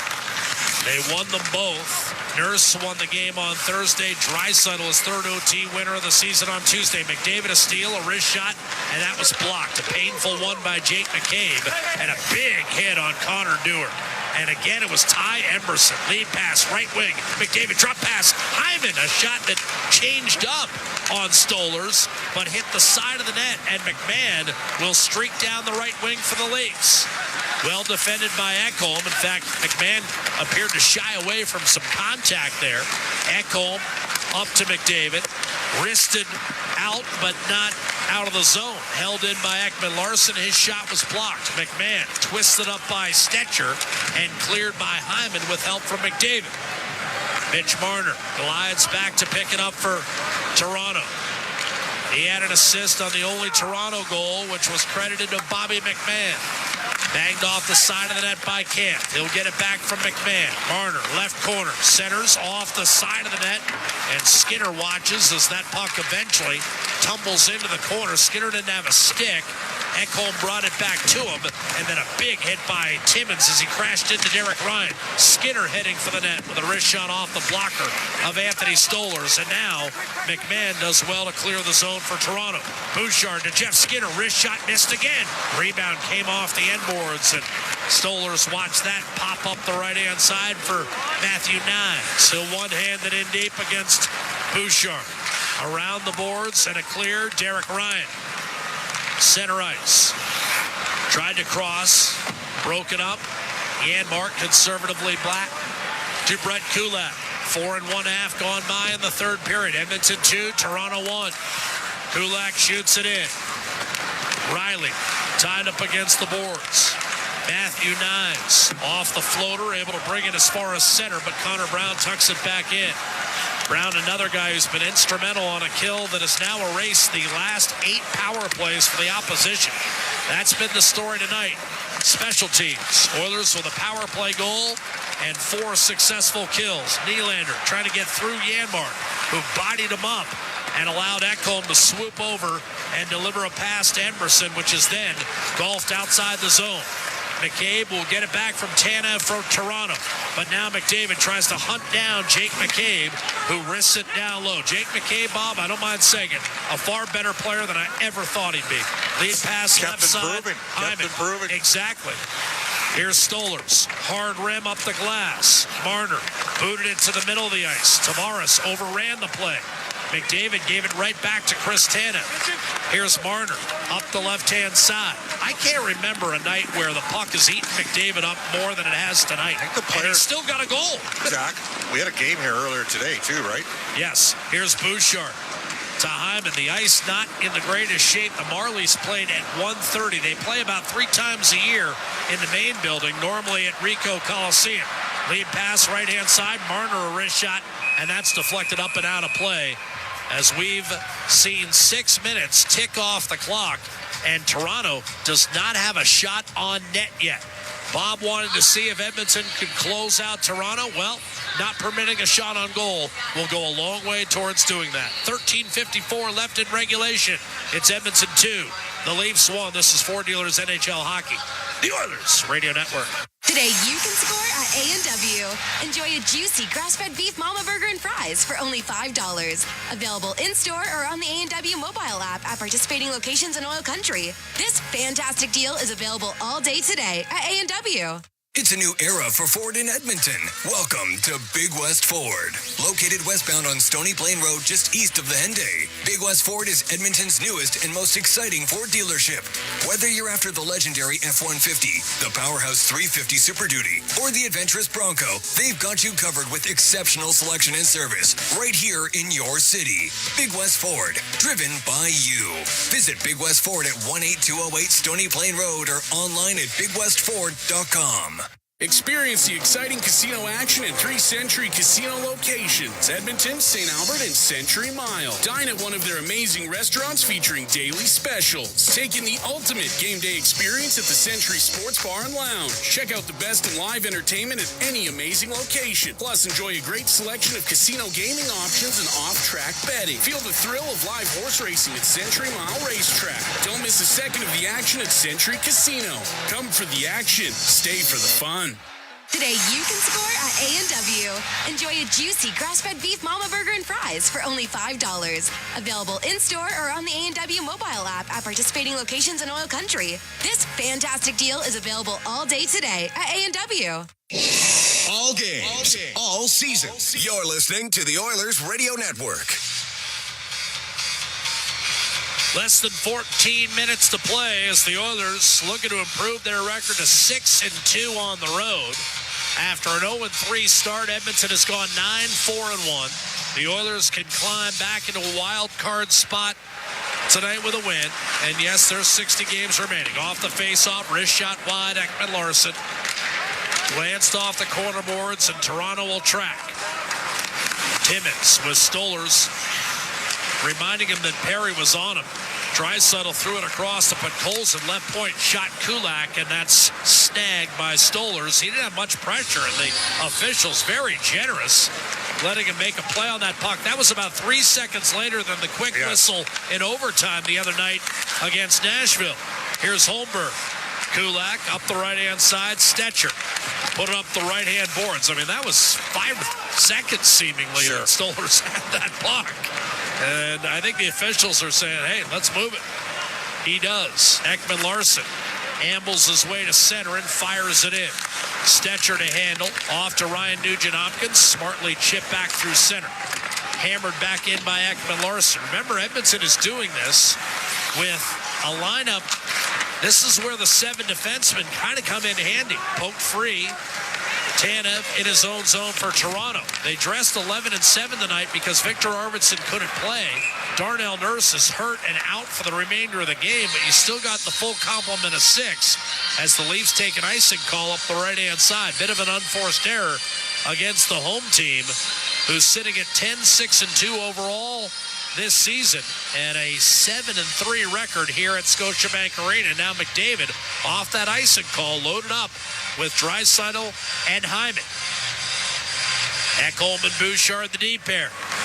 Off the face-off, Tanev winds it around. Nyes did not get it out. McDavid able to hold the zone. No one on the left side, though. Tavares first on the puck. Tanev came together with Hyman, then booted it free for Jake McCabe. McDavid beat him to the spot, but McCabe fought back and nudged it ahead for Marner. Now on to Tanev, who activates and shoots, and a blocker save made by Stuart Skinner. Tanev not really an offensive threat, although his first NHL goal did come against the Oilers. And Rexall plays the old Coliseum on the north side of Edmonton. Draisaitl will dump it in. Didn't it seem to happen a lot back in those days, Jack? I think that's a fair description. Here's Yanni Hakanpää. Morgan Riley off that Oiler dump in. Clears back to center. Ty Emerson up the right-hand side. Leafs have just one shot in the period and only 6 shots in the last 29 minutes. Here's Jeff Skinner firing from a sharp angle. That sailed wide. Rebound sent back down low by Travis Dermott. Winning a battle is Connor Dewar coming out of the corner. He'll get it at center hard to the net, and then he forked one wide. Just could not get it on the toe of his stick and instead heeled that into the corner. Oilers got a little lucky. Emerson had the puck ricochet off him, and Dewar got a second chance opportunity at double-digit goals a couple of years ago. In Minnesota, scored 11. Up the right-hand side, you've got Camp. Back to the point, shot toward the net. In fact, he scored 11 last year. Up the right-hand side, Janmark put goals in after it. Then had off-season shoulder surgery and just returned to the lineup a week or so ago. Nick Robertson a clear. Back to center. And Stephen Lawrence will dump it back in for Toronto. Brett Kulak back at his own end. Edmonton has kind of lulled this game to a slower pace, and with a 2-1 lead, and maybe the ice a little gouged up, why not? Shoveled in by Robertson. Skinner kicked it out into the slot, but Draisaitl was there to loft it back through the middle. McCabe will settle it down. Cuts to his left, then fires on net. Skinner will leave it for Evan Bouchard. Chased by Nylander. Angle to pass up the boards for Perry. Hits an on-rushing Leon Draisaitl left wing. Centering pass tipped. Bouchard a shot. And that's deflected out of play with exactly 10 minutes remaining in the third period. And Edmonton holding a 2-1 lead. Henrique scored less than 2 minutes into the game. Bobby McMahon tied it shortly thereafter. We were tied at 1 after 1. McDavid scored at 1:51 of the second period, pouncing on a power play rebound. And that's all the scoring we've had. Edmonton has not won a game all year when scoring 2 goals or less. Bouchard's had 2 point-blank looks here in the third, and so too has Jeff Skinner. Stolarz, 17 saves at one end. Skinner, the same total at the other. Turning into a goaltender's battle. Hyman, despite the plethora of chances, short side chance for Hyman. Banged off the pads of Stolarz. McCabe locates Tavares. Bobby McMahon double-teamed on the half wall by Nugent-Hopkins and McDavid. But with help from Tavares, it slid back through center. Bouchard giving ground. Fires a pass left wing, Nugent-Hopkins. Hyman fills the lane. Nugent-Hopkins fired a shot on net that was blocked by Tanev. Rebound. Ekholm going to get it through. Pounded off the side of the net by Bouchard. Now McMahon. Golfs it back through the middle. Swatted at by Ekholm over to McDavid. Again, the puck went off the stick. Here's Tavares walking in left-hand side. Tried to center, and that's intercepted by Ekholm. I mean, it is uncanny. The ice is soft. Right. That's what I think's going on here. Here's Riley. Hakanpää, and he flubbed the puck. And now you've got a Henrique dropping it off for Janmark, left circle. And as he tried to center it, went off a skate, hit the side of the net. Yeah, if you're going to play the Marlies game, why not play it at noon or something? Give the ice an extra hour and a half to heal. Domi a shot off the rush and a save made by Skinner. Of course, you've got to accommodate the morning skate. Yes. Well, then I'd tell you to back the game up. 8:42 to go in the third period. Don't disagree with me. I'm agreeing with you. I am allowed to disagree, though. No, only with Cam. Scotiabank Arena, site of tonight's game between Edmonton and Toronto. We've got another tight one brewing. That's good news for the Oilers. They're 4-0-1 this year in 1-goal games. They've got a long way to the finish line. We'll be right back with more third period play-by-play. It's Ford Dealers NHL Hockey, the Oilers Radio Network. Real Canadian Superstore has more ways to save than any other major grocer. Check out their weekly flyer for BC Optimum offers, deals on club size, no name, and always low priced everyday everyday items. Visit in-store to find everything from fashion and home decor to toys and electronics. And don't forget their new Fresh Promise on produce. If your produce isn't fresh, they'll replace it and refund it. There are so many ways to save at Real Canadian Superstore. See their flyer for details. Blue-collar work deserves big dollar perks. Get a heavy wallet with Heavy Metal Equipment and Rentals. Heavy Metal Equipment and Rentals is hiring heavy equipment technicians, maintenance supervisors, PM servicemen, maintenance coordinators, and pretty much every other position that makes Alberta go. We help move the earth that makes Alberta grow. So why not work for a company that makes your bank account grow too? Visit heavymetalequipment.ca to find your new career. Heavy Metal Equipment and Rentals, helping you move the earth. When was the last time your electricity and natural gas provider made you feel like this?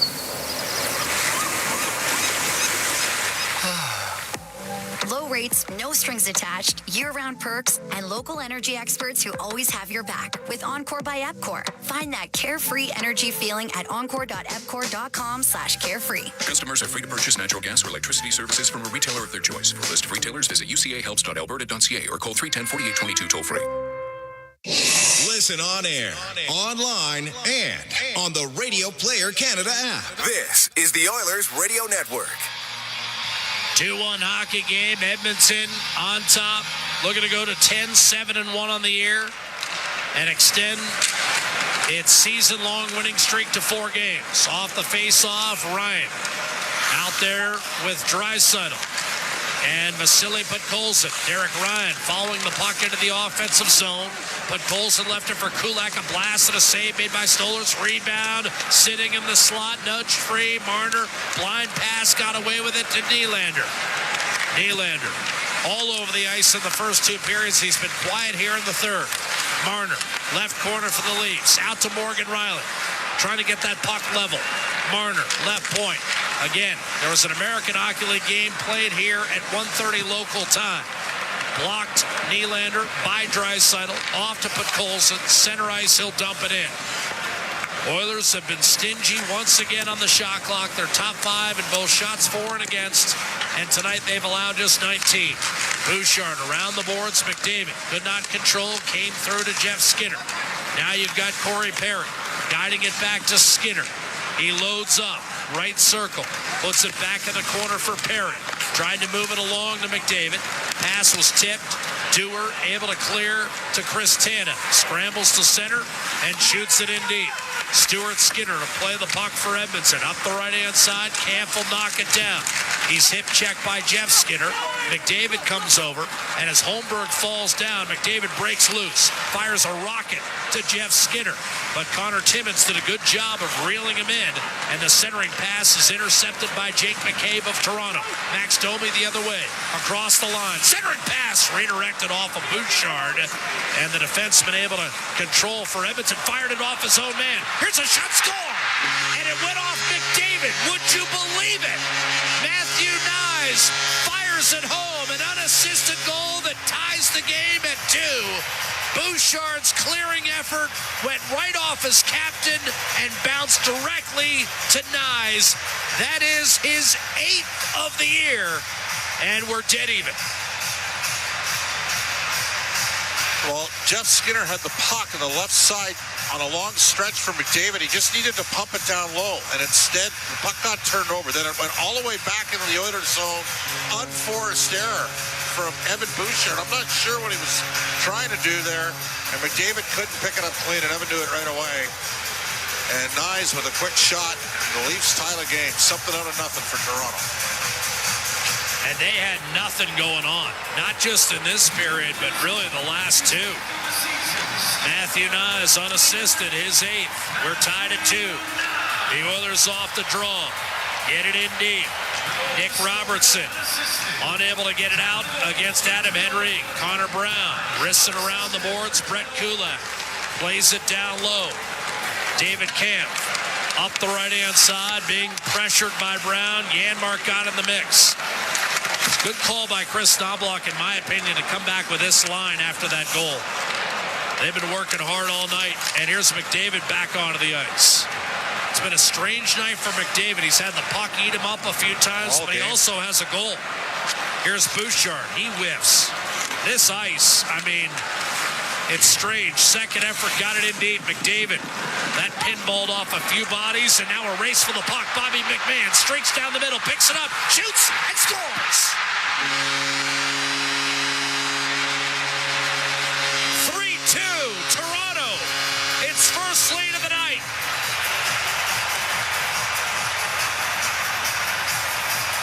And right now, you might as well be playing air hockey. That puck is flying around. Some strange bounces tonight.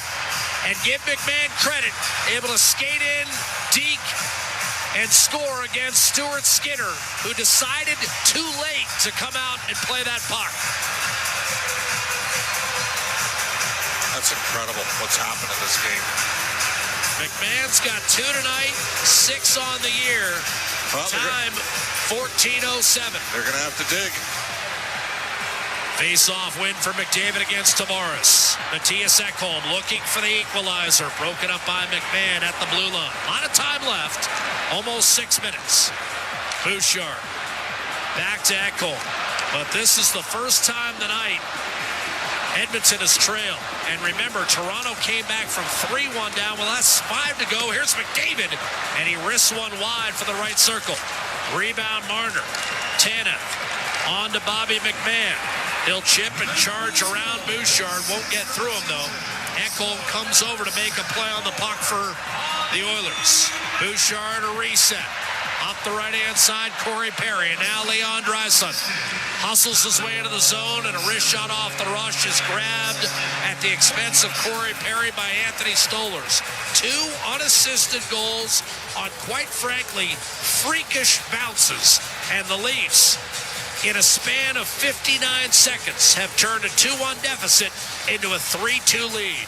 Down the stretch at Scotiabank Arena with Toronto up a goal. The Oilers Radio Network. The Edmonton Oilers Community Foundation 50-50, presented by Rogers, is back and bigger than ever. The largest 50-50 in sports offers early bird draws, bonus raffles, and a main jackpot, which is growing by the second. With over $100 million invested across OilCountry, your support directly helps kids, families, and communities in need. Maybe you'll be our next winner. Get your tickets right now at EdmontonOilers.com and help make OilCountry a better place. AGLC license number 696879. Over the last decade, the world of work has changed dramatically. It's a change that can cause a disconnect between a company and its employees. But a partnership with Aon can help by making decisions that create a more flexible, engaged, and resilient workforce.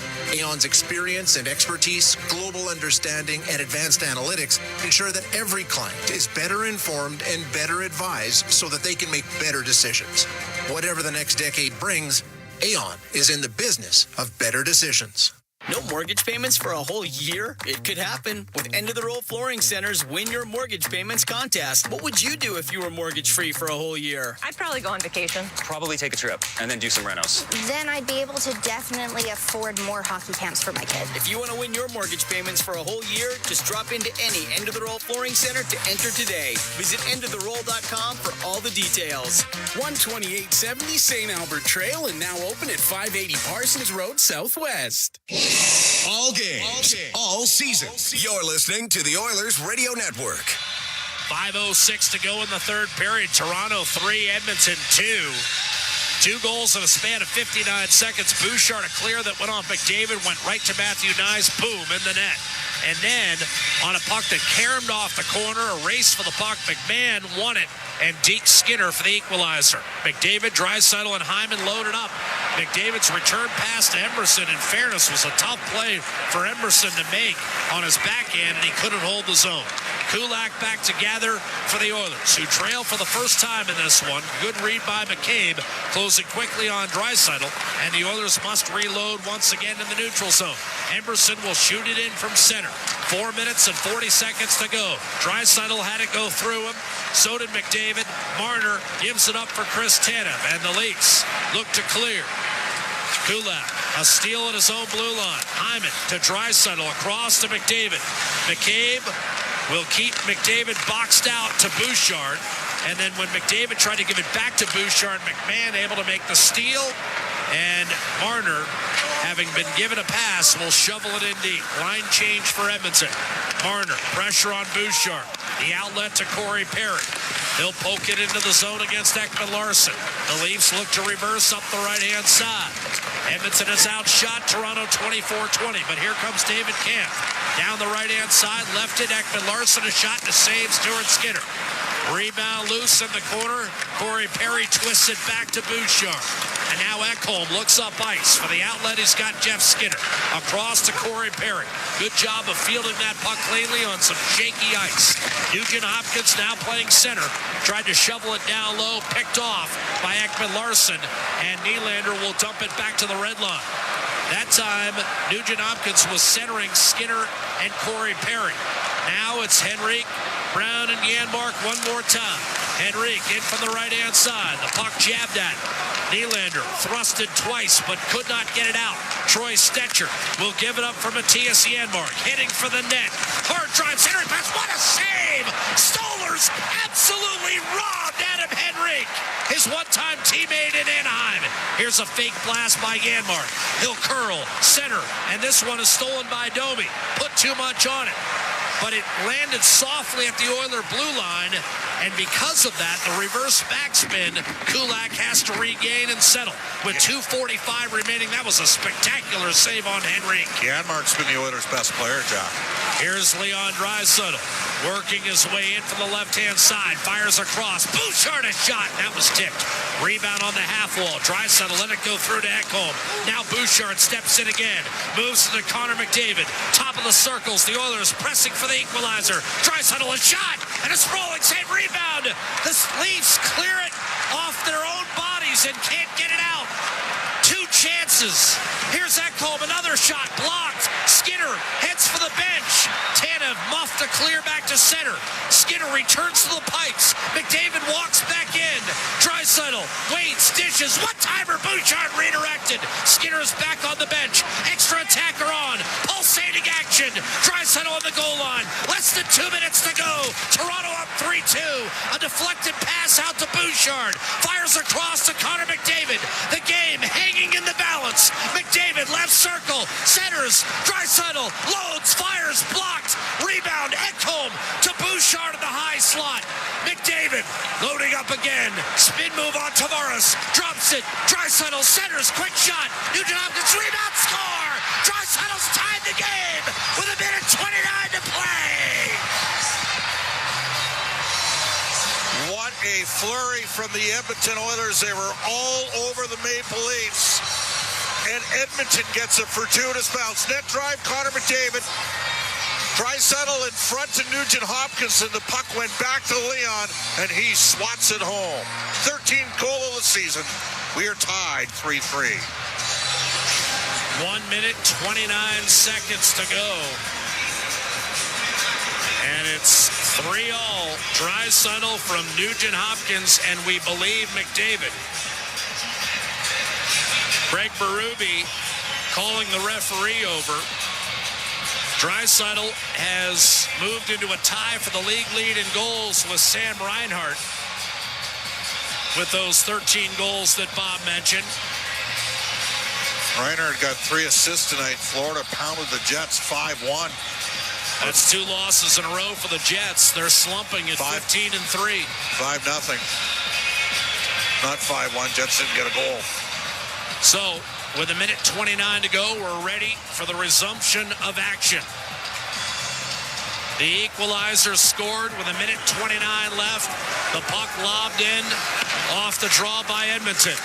Morgan Riley to Matthew Nides.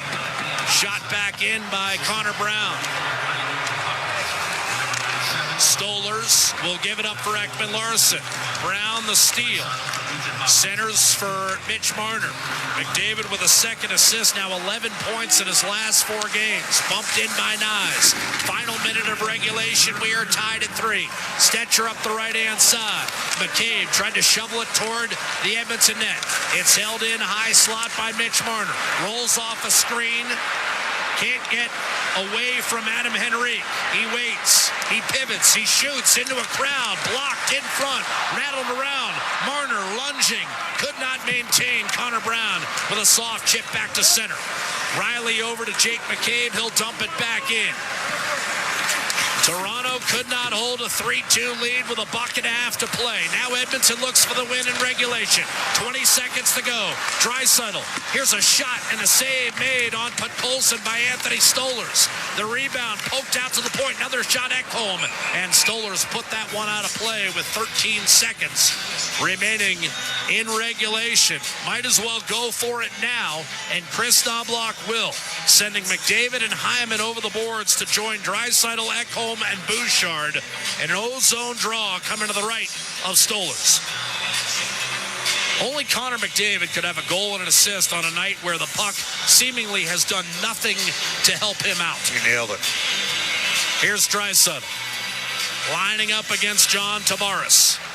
Off the faceoff, a blast and a save made by Stolars against Evan Bouchard. Draisaitl, Bouchard, 5 seconds. Can't pull the trigger, now does, and has it deflected out of play.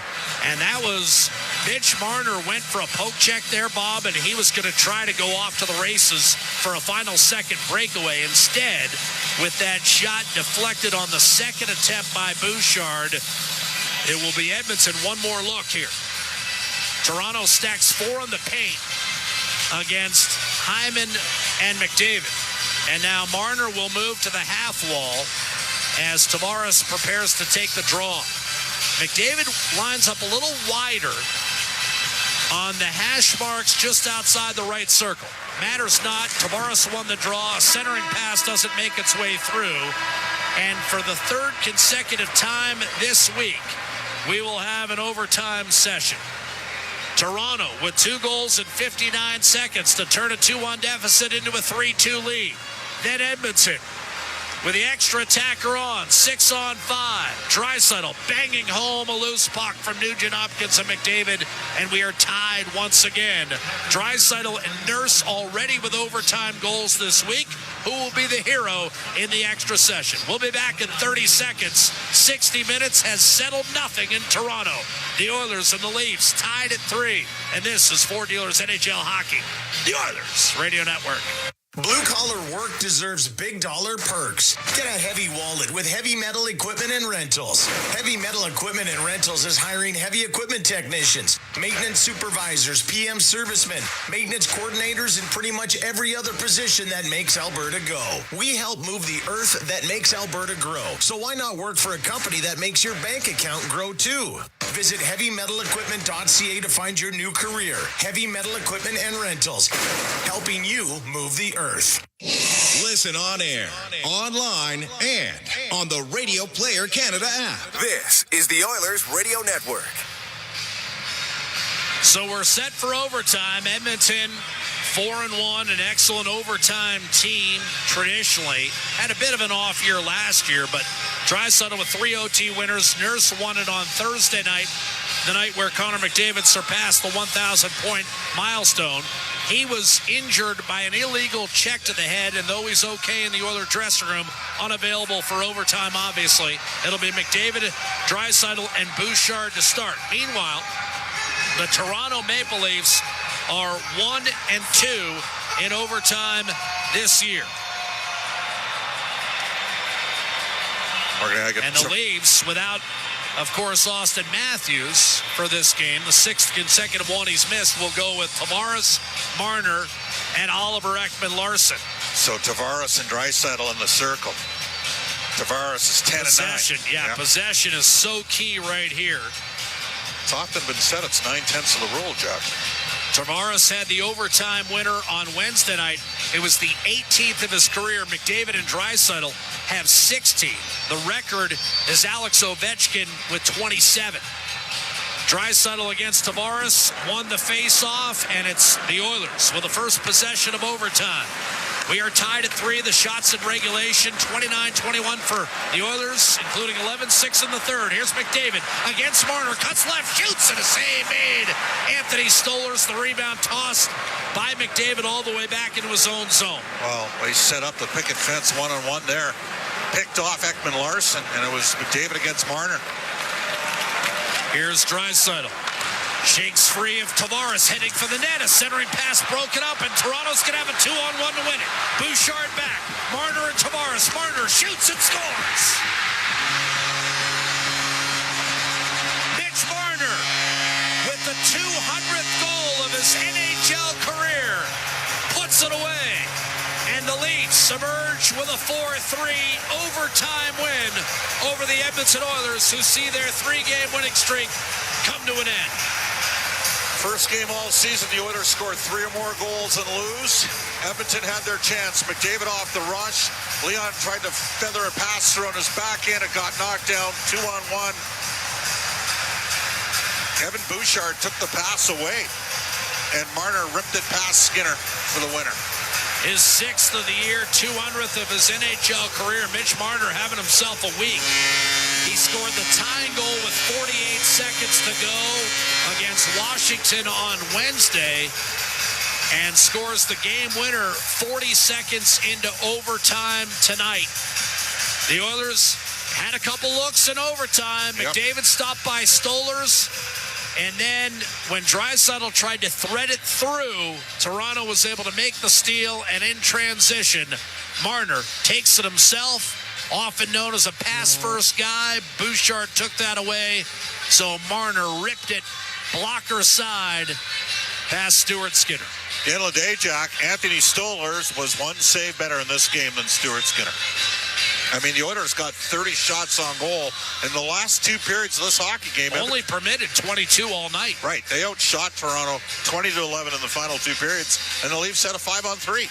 So, I mean, Edmonton gets a point, but at the end of the day, you're looking for more than that. They don't have Austin Matthews going. And they did get a tying goal with 1:30 to go, so they salvaged something. They salvaged something out of a night that had some wild swings. Crazy bounces. It was an entertaining game. And the Oilers' continued struggles in this building. They just, you know what? Didn't happen for them tonight. They've had an overtime loss in that building. Remember, Nazem Kadri took down Connor McDavid, a non-call. In 2016-17. Yeah. So it's just one of those things. It was a freakish night. I'm not so sure what you learn other than you take your point, you move along, and now the question is Darnell Nurse available to your hockey club on Monday? My suspicion... I don't think you see Darnell Nurse till arrange a game next Saturday. I think you think it's a week? I think it's going to be a week for Darnell Nurse, and if I was the Oilers, I'd recall Josh Brown. I've watched on video demand Bakersfield's last 3 games. He's playing the left side as a right shot. He's doing a good job. They're not giving up any goals down on the farm, and he's a major reason why. So you want a seventh D man for the last 2 games of this trip? 100%. And then you might even need him for Minnesota as well. I know the Oilers players are going to... It was a weird game today. The puck, I mean, you take a look at how the second and third goals were saved from Toronto. And Stewart had you know what? He had a really good first period after the 1-1 goal. But that was it for him. That was it for him, Jack. Well, again, part of that is the freakish nature of this game. But Bouchard's clear, goes off McDavid right to Nyes, who, to his credit, didn't dust it off. He snapped it home right away.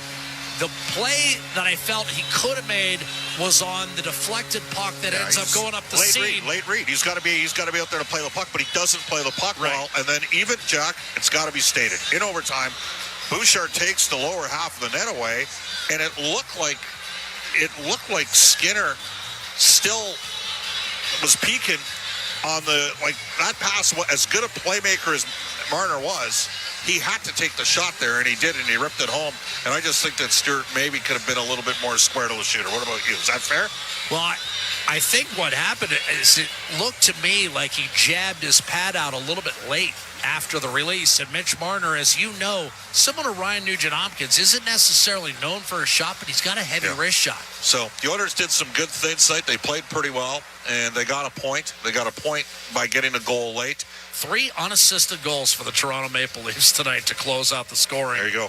and 2 goals in 59 seconds. And again, this was a game, and we're not trying to say that it was merely bounces that accounts for Toronto claiming the 2 points tonight. It wasn't, because both teams had their fair share. In fact, the Oilers, as Bob pointed out, got a friendly bounce on the equalizer and on the power play goal by Connor McDavid in the second period. It was just that kind of night where your traditional scoring chances didn't necessarily find their way home, but often the ice conditions, and on this night, seemingly everyone out there could have accounted for a scoring chance that seemed like an innocuous situation. We're going to have a jacked-up crowd in Montreal on Monday. You know, it's a wonderful place to call a game from the Canadiens. However, the Canadiens have done nothing this season. Give me a quick look at that game. They got a big win over Columbus, but they haven't scored. That's the only much. team they can beat consistently. They've beaten Columbus 6 straight games over the last couple seasons. So they were giving up a ton of goals. They got their goals against down. Now, I'll make a prediction. I foresee Ryan Nugent-Hopkins breaking through in Montreal. He tends to play really good in that building, historically speaking. For whatever reason, it's an awesome experience to call a game from, but the Oilers are going to have to play. They played with pretty good pace and good build-up, good transition in this hockey game. I would be stunned if Darnell Nurse is in the lineup. And I do think Victor Arvidsson's probably going to be in the lineup as well, because he was close today. You and I were a little surprised he didn't go tonight. So again, that's an important. Can't drop a game against the Montreal Canadiens. It's no disrespect for them. They're the worst defensive team in the NHL. You got to find a way to get a positive result. I hope you'll make me feel better, because the last time we were in Montreal, I was kind of in a bad mood by the time the game started. You remember why? The Browns got blown out in Houston. Remember? I was sad panda before that game. That's a nice trade there by Cleveland. The worst contact in major professional sports, no question about it. The score tonight: Toronto 4, Edmonton 3. It was a fascinating game, if at times a flukish game. Connor McDavid with a goal and an assist tonight. Same could be said for Leon Draisaitl, who got the tying goal with 1:29 to go to force overtime, and that's where Mitch Marner won it on a tip pass that ended up on Marner's stick. A 2-on-1 with Tavares, kept it himself and fired it past Stuart Skinner for the game winner 40 seconds into overtime. Anthony Stolarz, the former Oiler, played well. 27 saves tonight on 30 shots. He improves his record to 7-3-2 on the season, and that's his first career win against the Edmonton Oilers. Stuart Skinner will see his record slide to 5-5-2. He stopped 18 of 22 shots tonight. The Leafs have won 5 of 6 since Austin Matthews got banged up. No timeline for his return, but Toronto improves its record to 11-6-2. The Oilers, as Bob mentioned, claims a point, and as a result, their record sits at 9-7-2. They'll take on the Montreal Canadiens on Monday night. Bob and I will have that game for you live. It's a 5:30 Mountain Time drive time face-off. Oilers, Canadiens from the Bell Center in Montreal. Until then, for Bob Stauffer and, of course, Bryn Griffiths and Rob Brown, I'm Jack Michaels saying good night from Toronto's Scotiabank Arena. The Leafs beat the Oilers in overtime by a final score of 4-3. Ladies and gentlemen, the pleasure was all ours. The Rogers postgame show starts right now. Exclusive live interviews, expert analysis, and game highlights. This is the Rogers postgame show. Once again, here's Bob Stauffer on the Oilers Radio Network.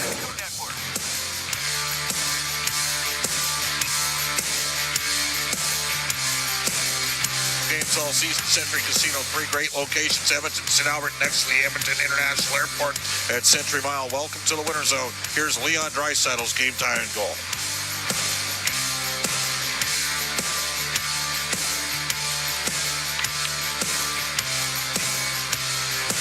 Well, maybe we don't have the game-tying goal. McDavid loading up again. Spin move on Tavares. Drops it. Draisaitl centers. Quick shot. Nugent-Hopkins rebound. Score. Draisaitl's tied the game with 1:29 to play. There you go. Leon Draisaitl ties the game in the final minute and a half, but Mitch Marner capitalizes on a ricochet off an Oilers' second offensive surge in overtime. It comes down and sifts one past the Oilers' Stuart Skinner for the GWG and OT. This is the Rogers postgame show from the Legacy Heating and Cooling broadcast booth on the Oilers Radio Network.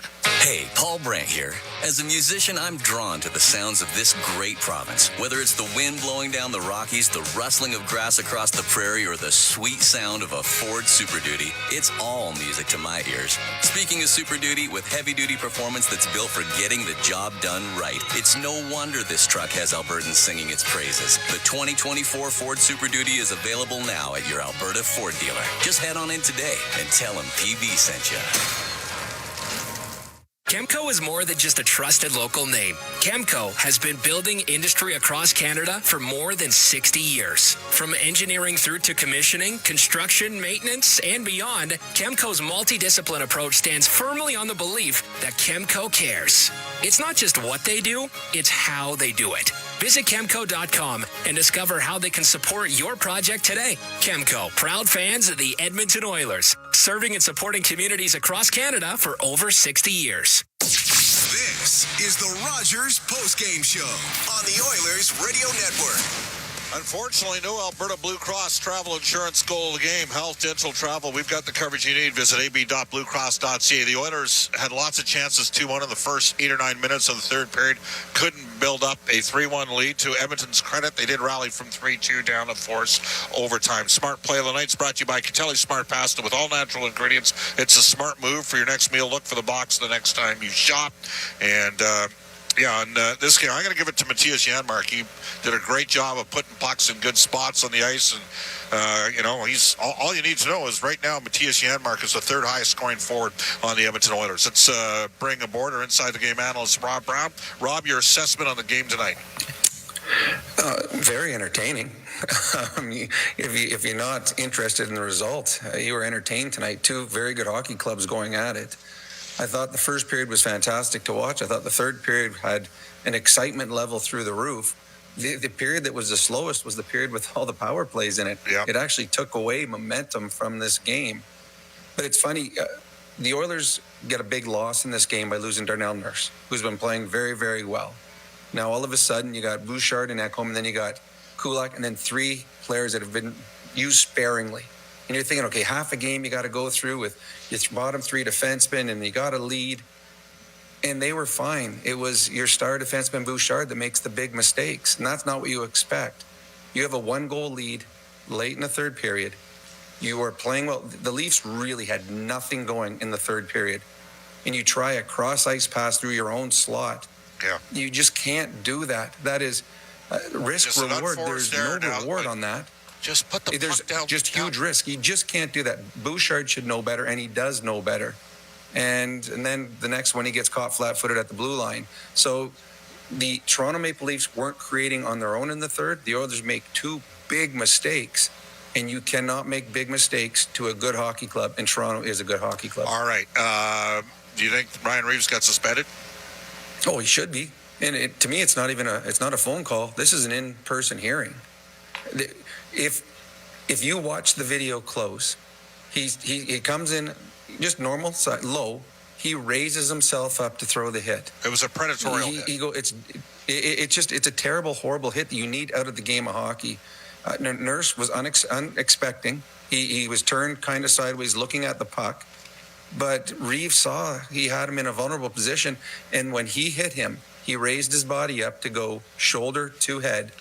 To me, that's 5 games plus, and anything less would be, to me, a horrible view for the NHL. You have to send a message to the National Hockey League that this is unacceptable, that one of our players can be put in this kind of position. Rob, we'll talk Monday night in Montreal. Sounds good, Bob. This is the Rogers postgame show, the Oilers Radio Network. Rogers is Canada's fastest and most reliable internet. We're made for Oilers fans. You can stream Brown's scoring down in the basement. And there it is! Watch Leon light the lamp in the living room. Spectacular! Connor scoring in all corners of the house. And Nurse notching a game winner in the nursery. Very quietly, of course. Rogers, proud partner and fan of your Edmonton Oilers. Edmonton comes all the way back! Hockey is back, And so is Play Alberta, Alberta's #1 sportsbook and the official partner of the Edmonton Oilers. Cheer for the Oilers while scoring bigger offers, boosted odds, live betting, player props, and more. New to Alberta? New players now receive $200 in free bets just for signing up. Already a player? Get a $10 free bet for every $100 you bet. Download the new Sportsbook app and make your picks today. Bonus terms and conditions apply. Looking for top-notch dry cleaning? Riverbend Cleaners in Edmonton have been family-owned for over 40 years. They're experts in tailoring, wedding gown cleaning, and leather and suede care. From coveralls to curtains to jeans and jerseys, they do it all. Enjoy the convenience of free pickup and delivery as well as corporate discounts. Trust Riverbend Cleaners for quality service that's been a local favorite for decades. Visit them at 560 Riverbend Square or call 780-988-6685. Riverbend Cleaners, where experience meets exceptional care.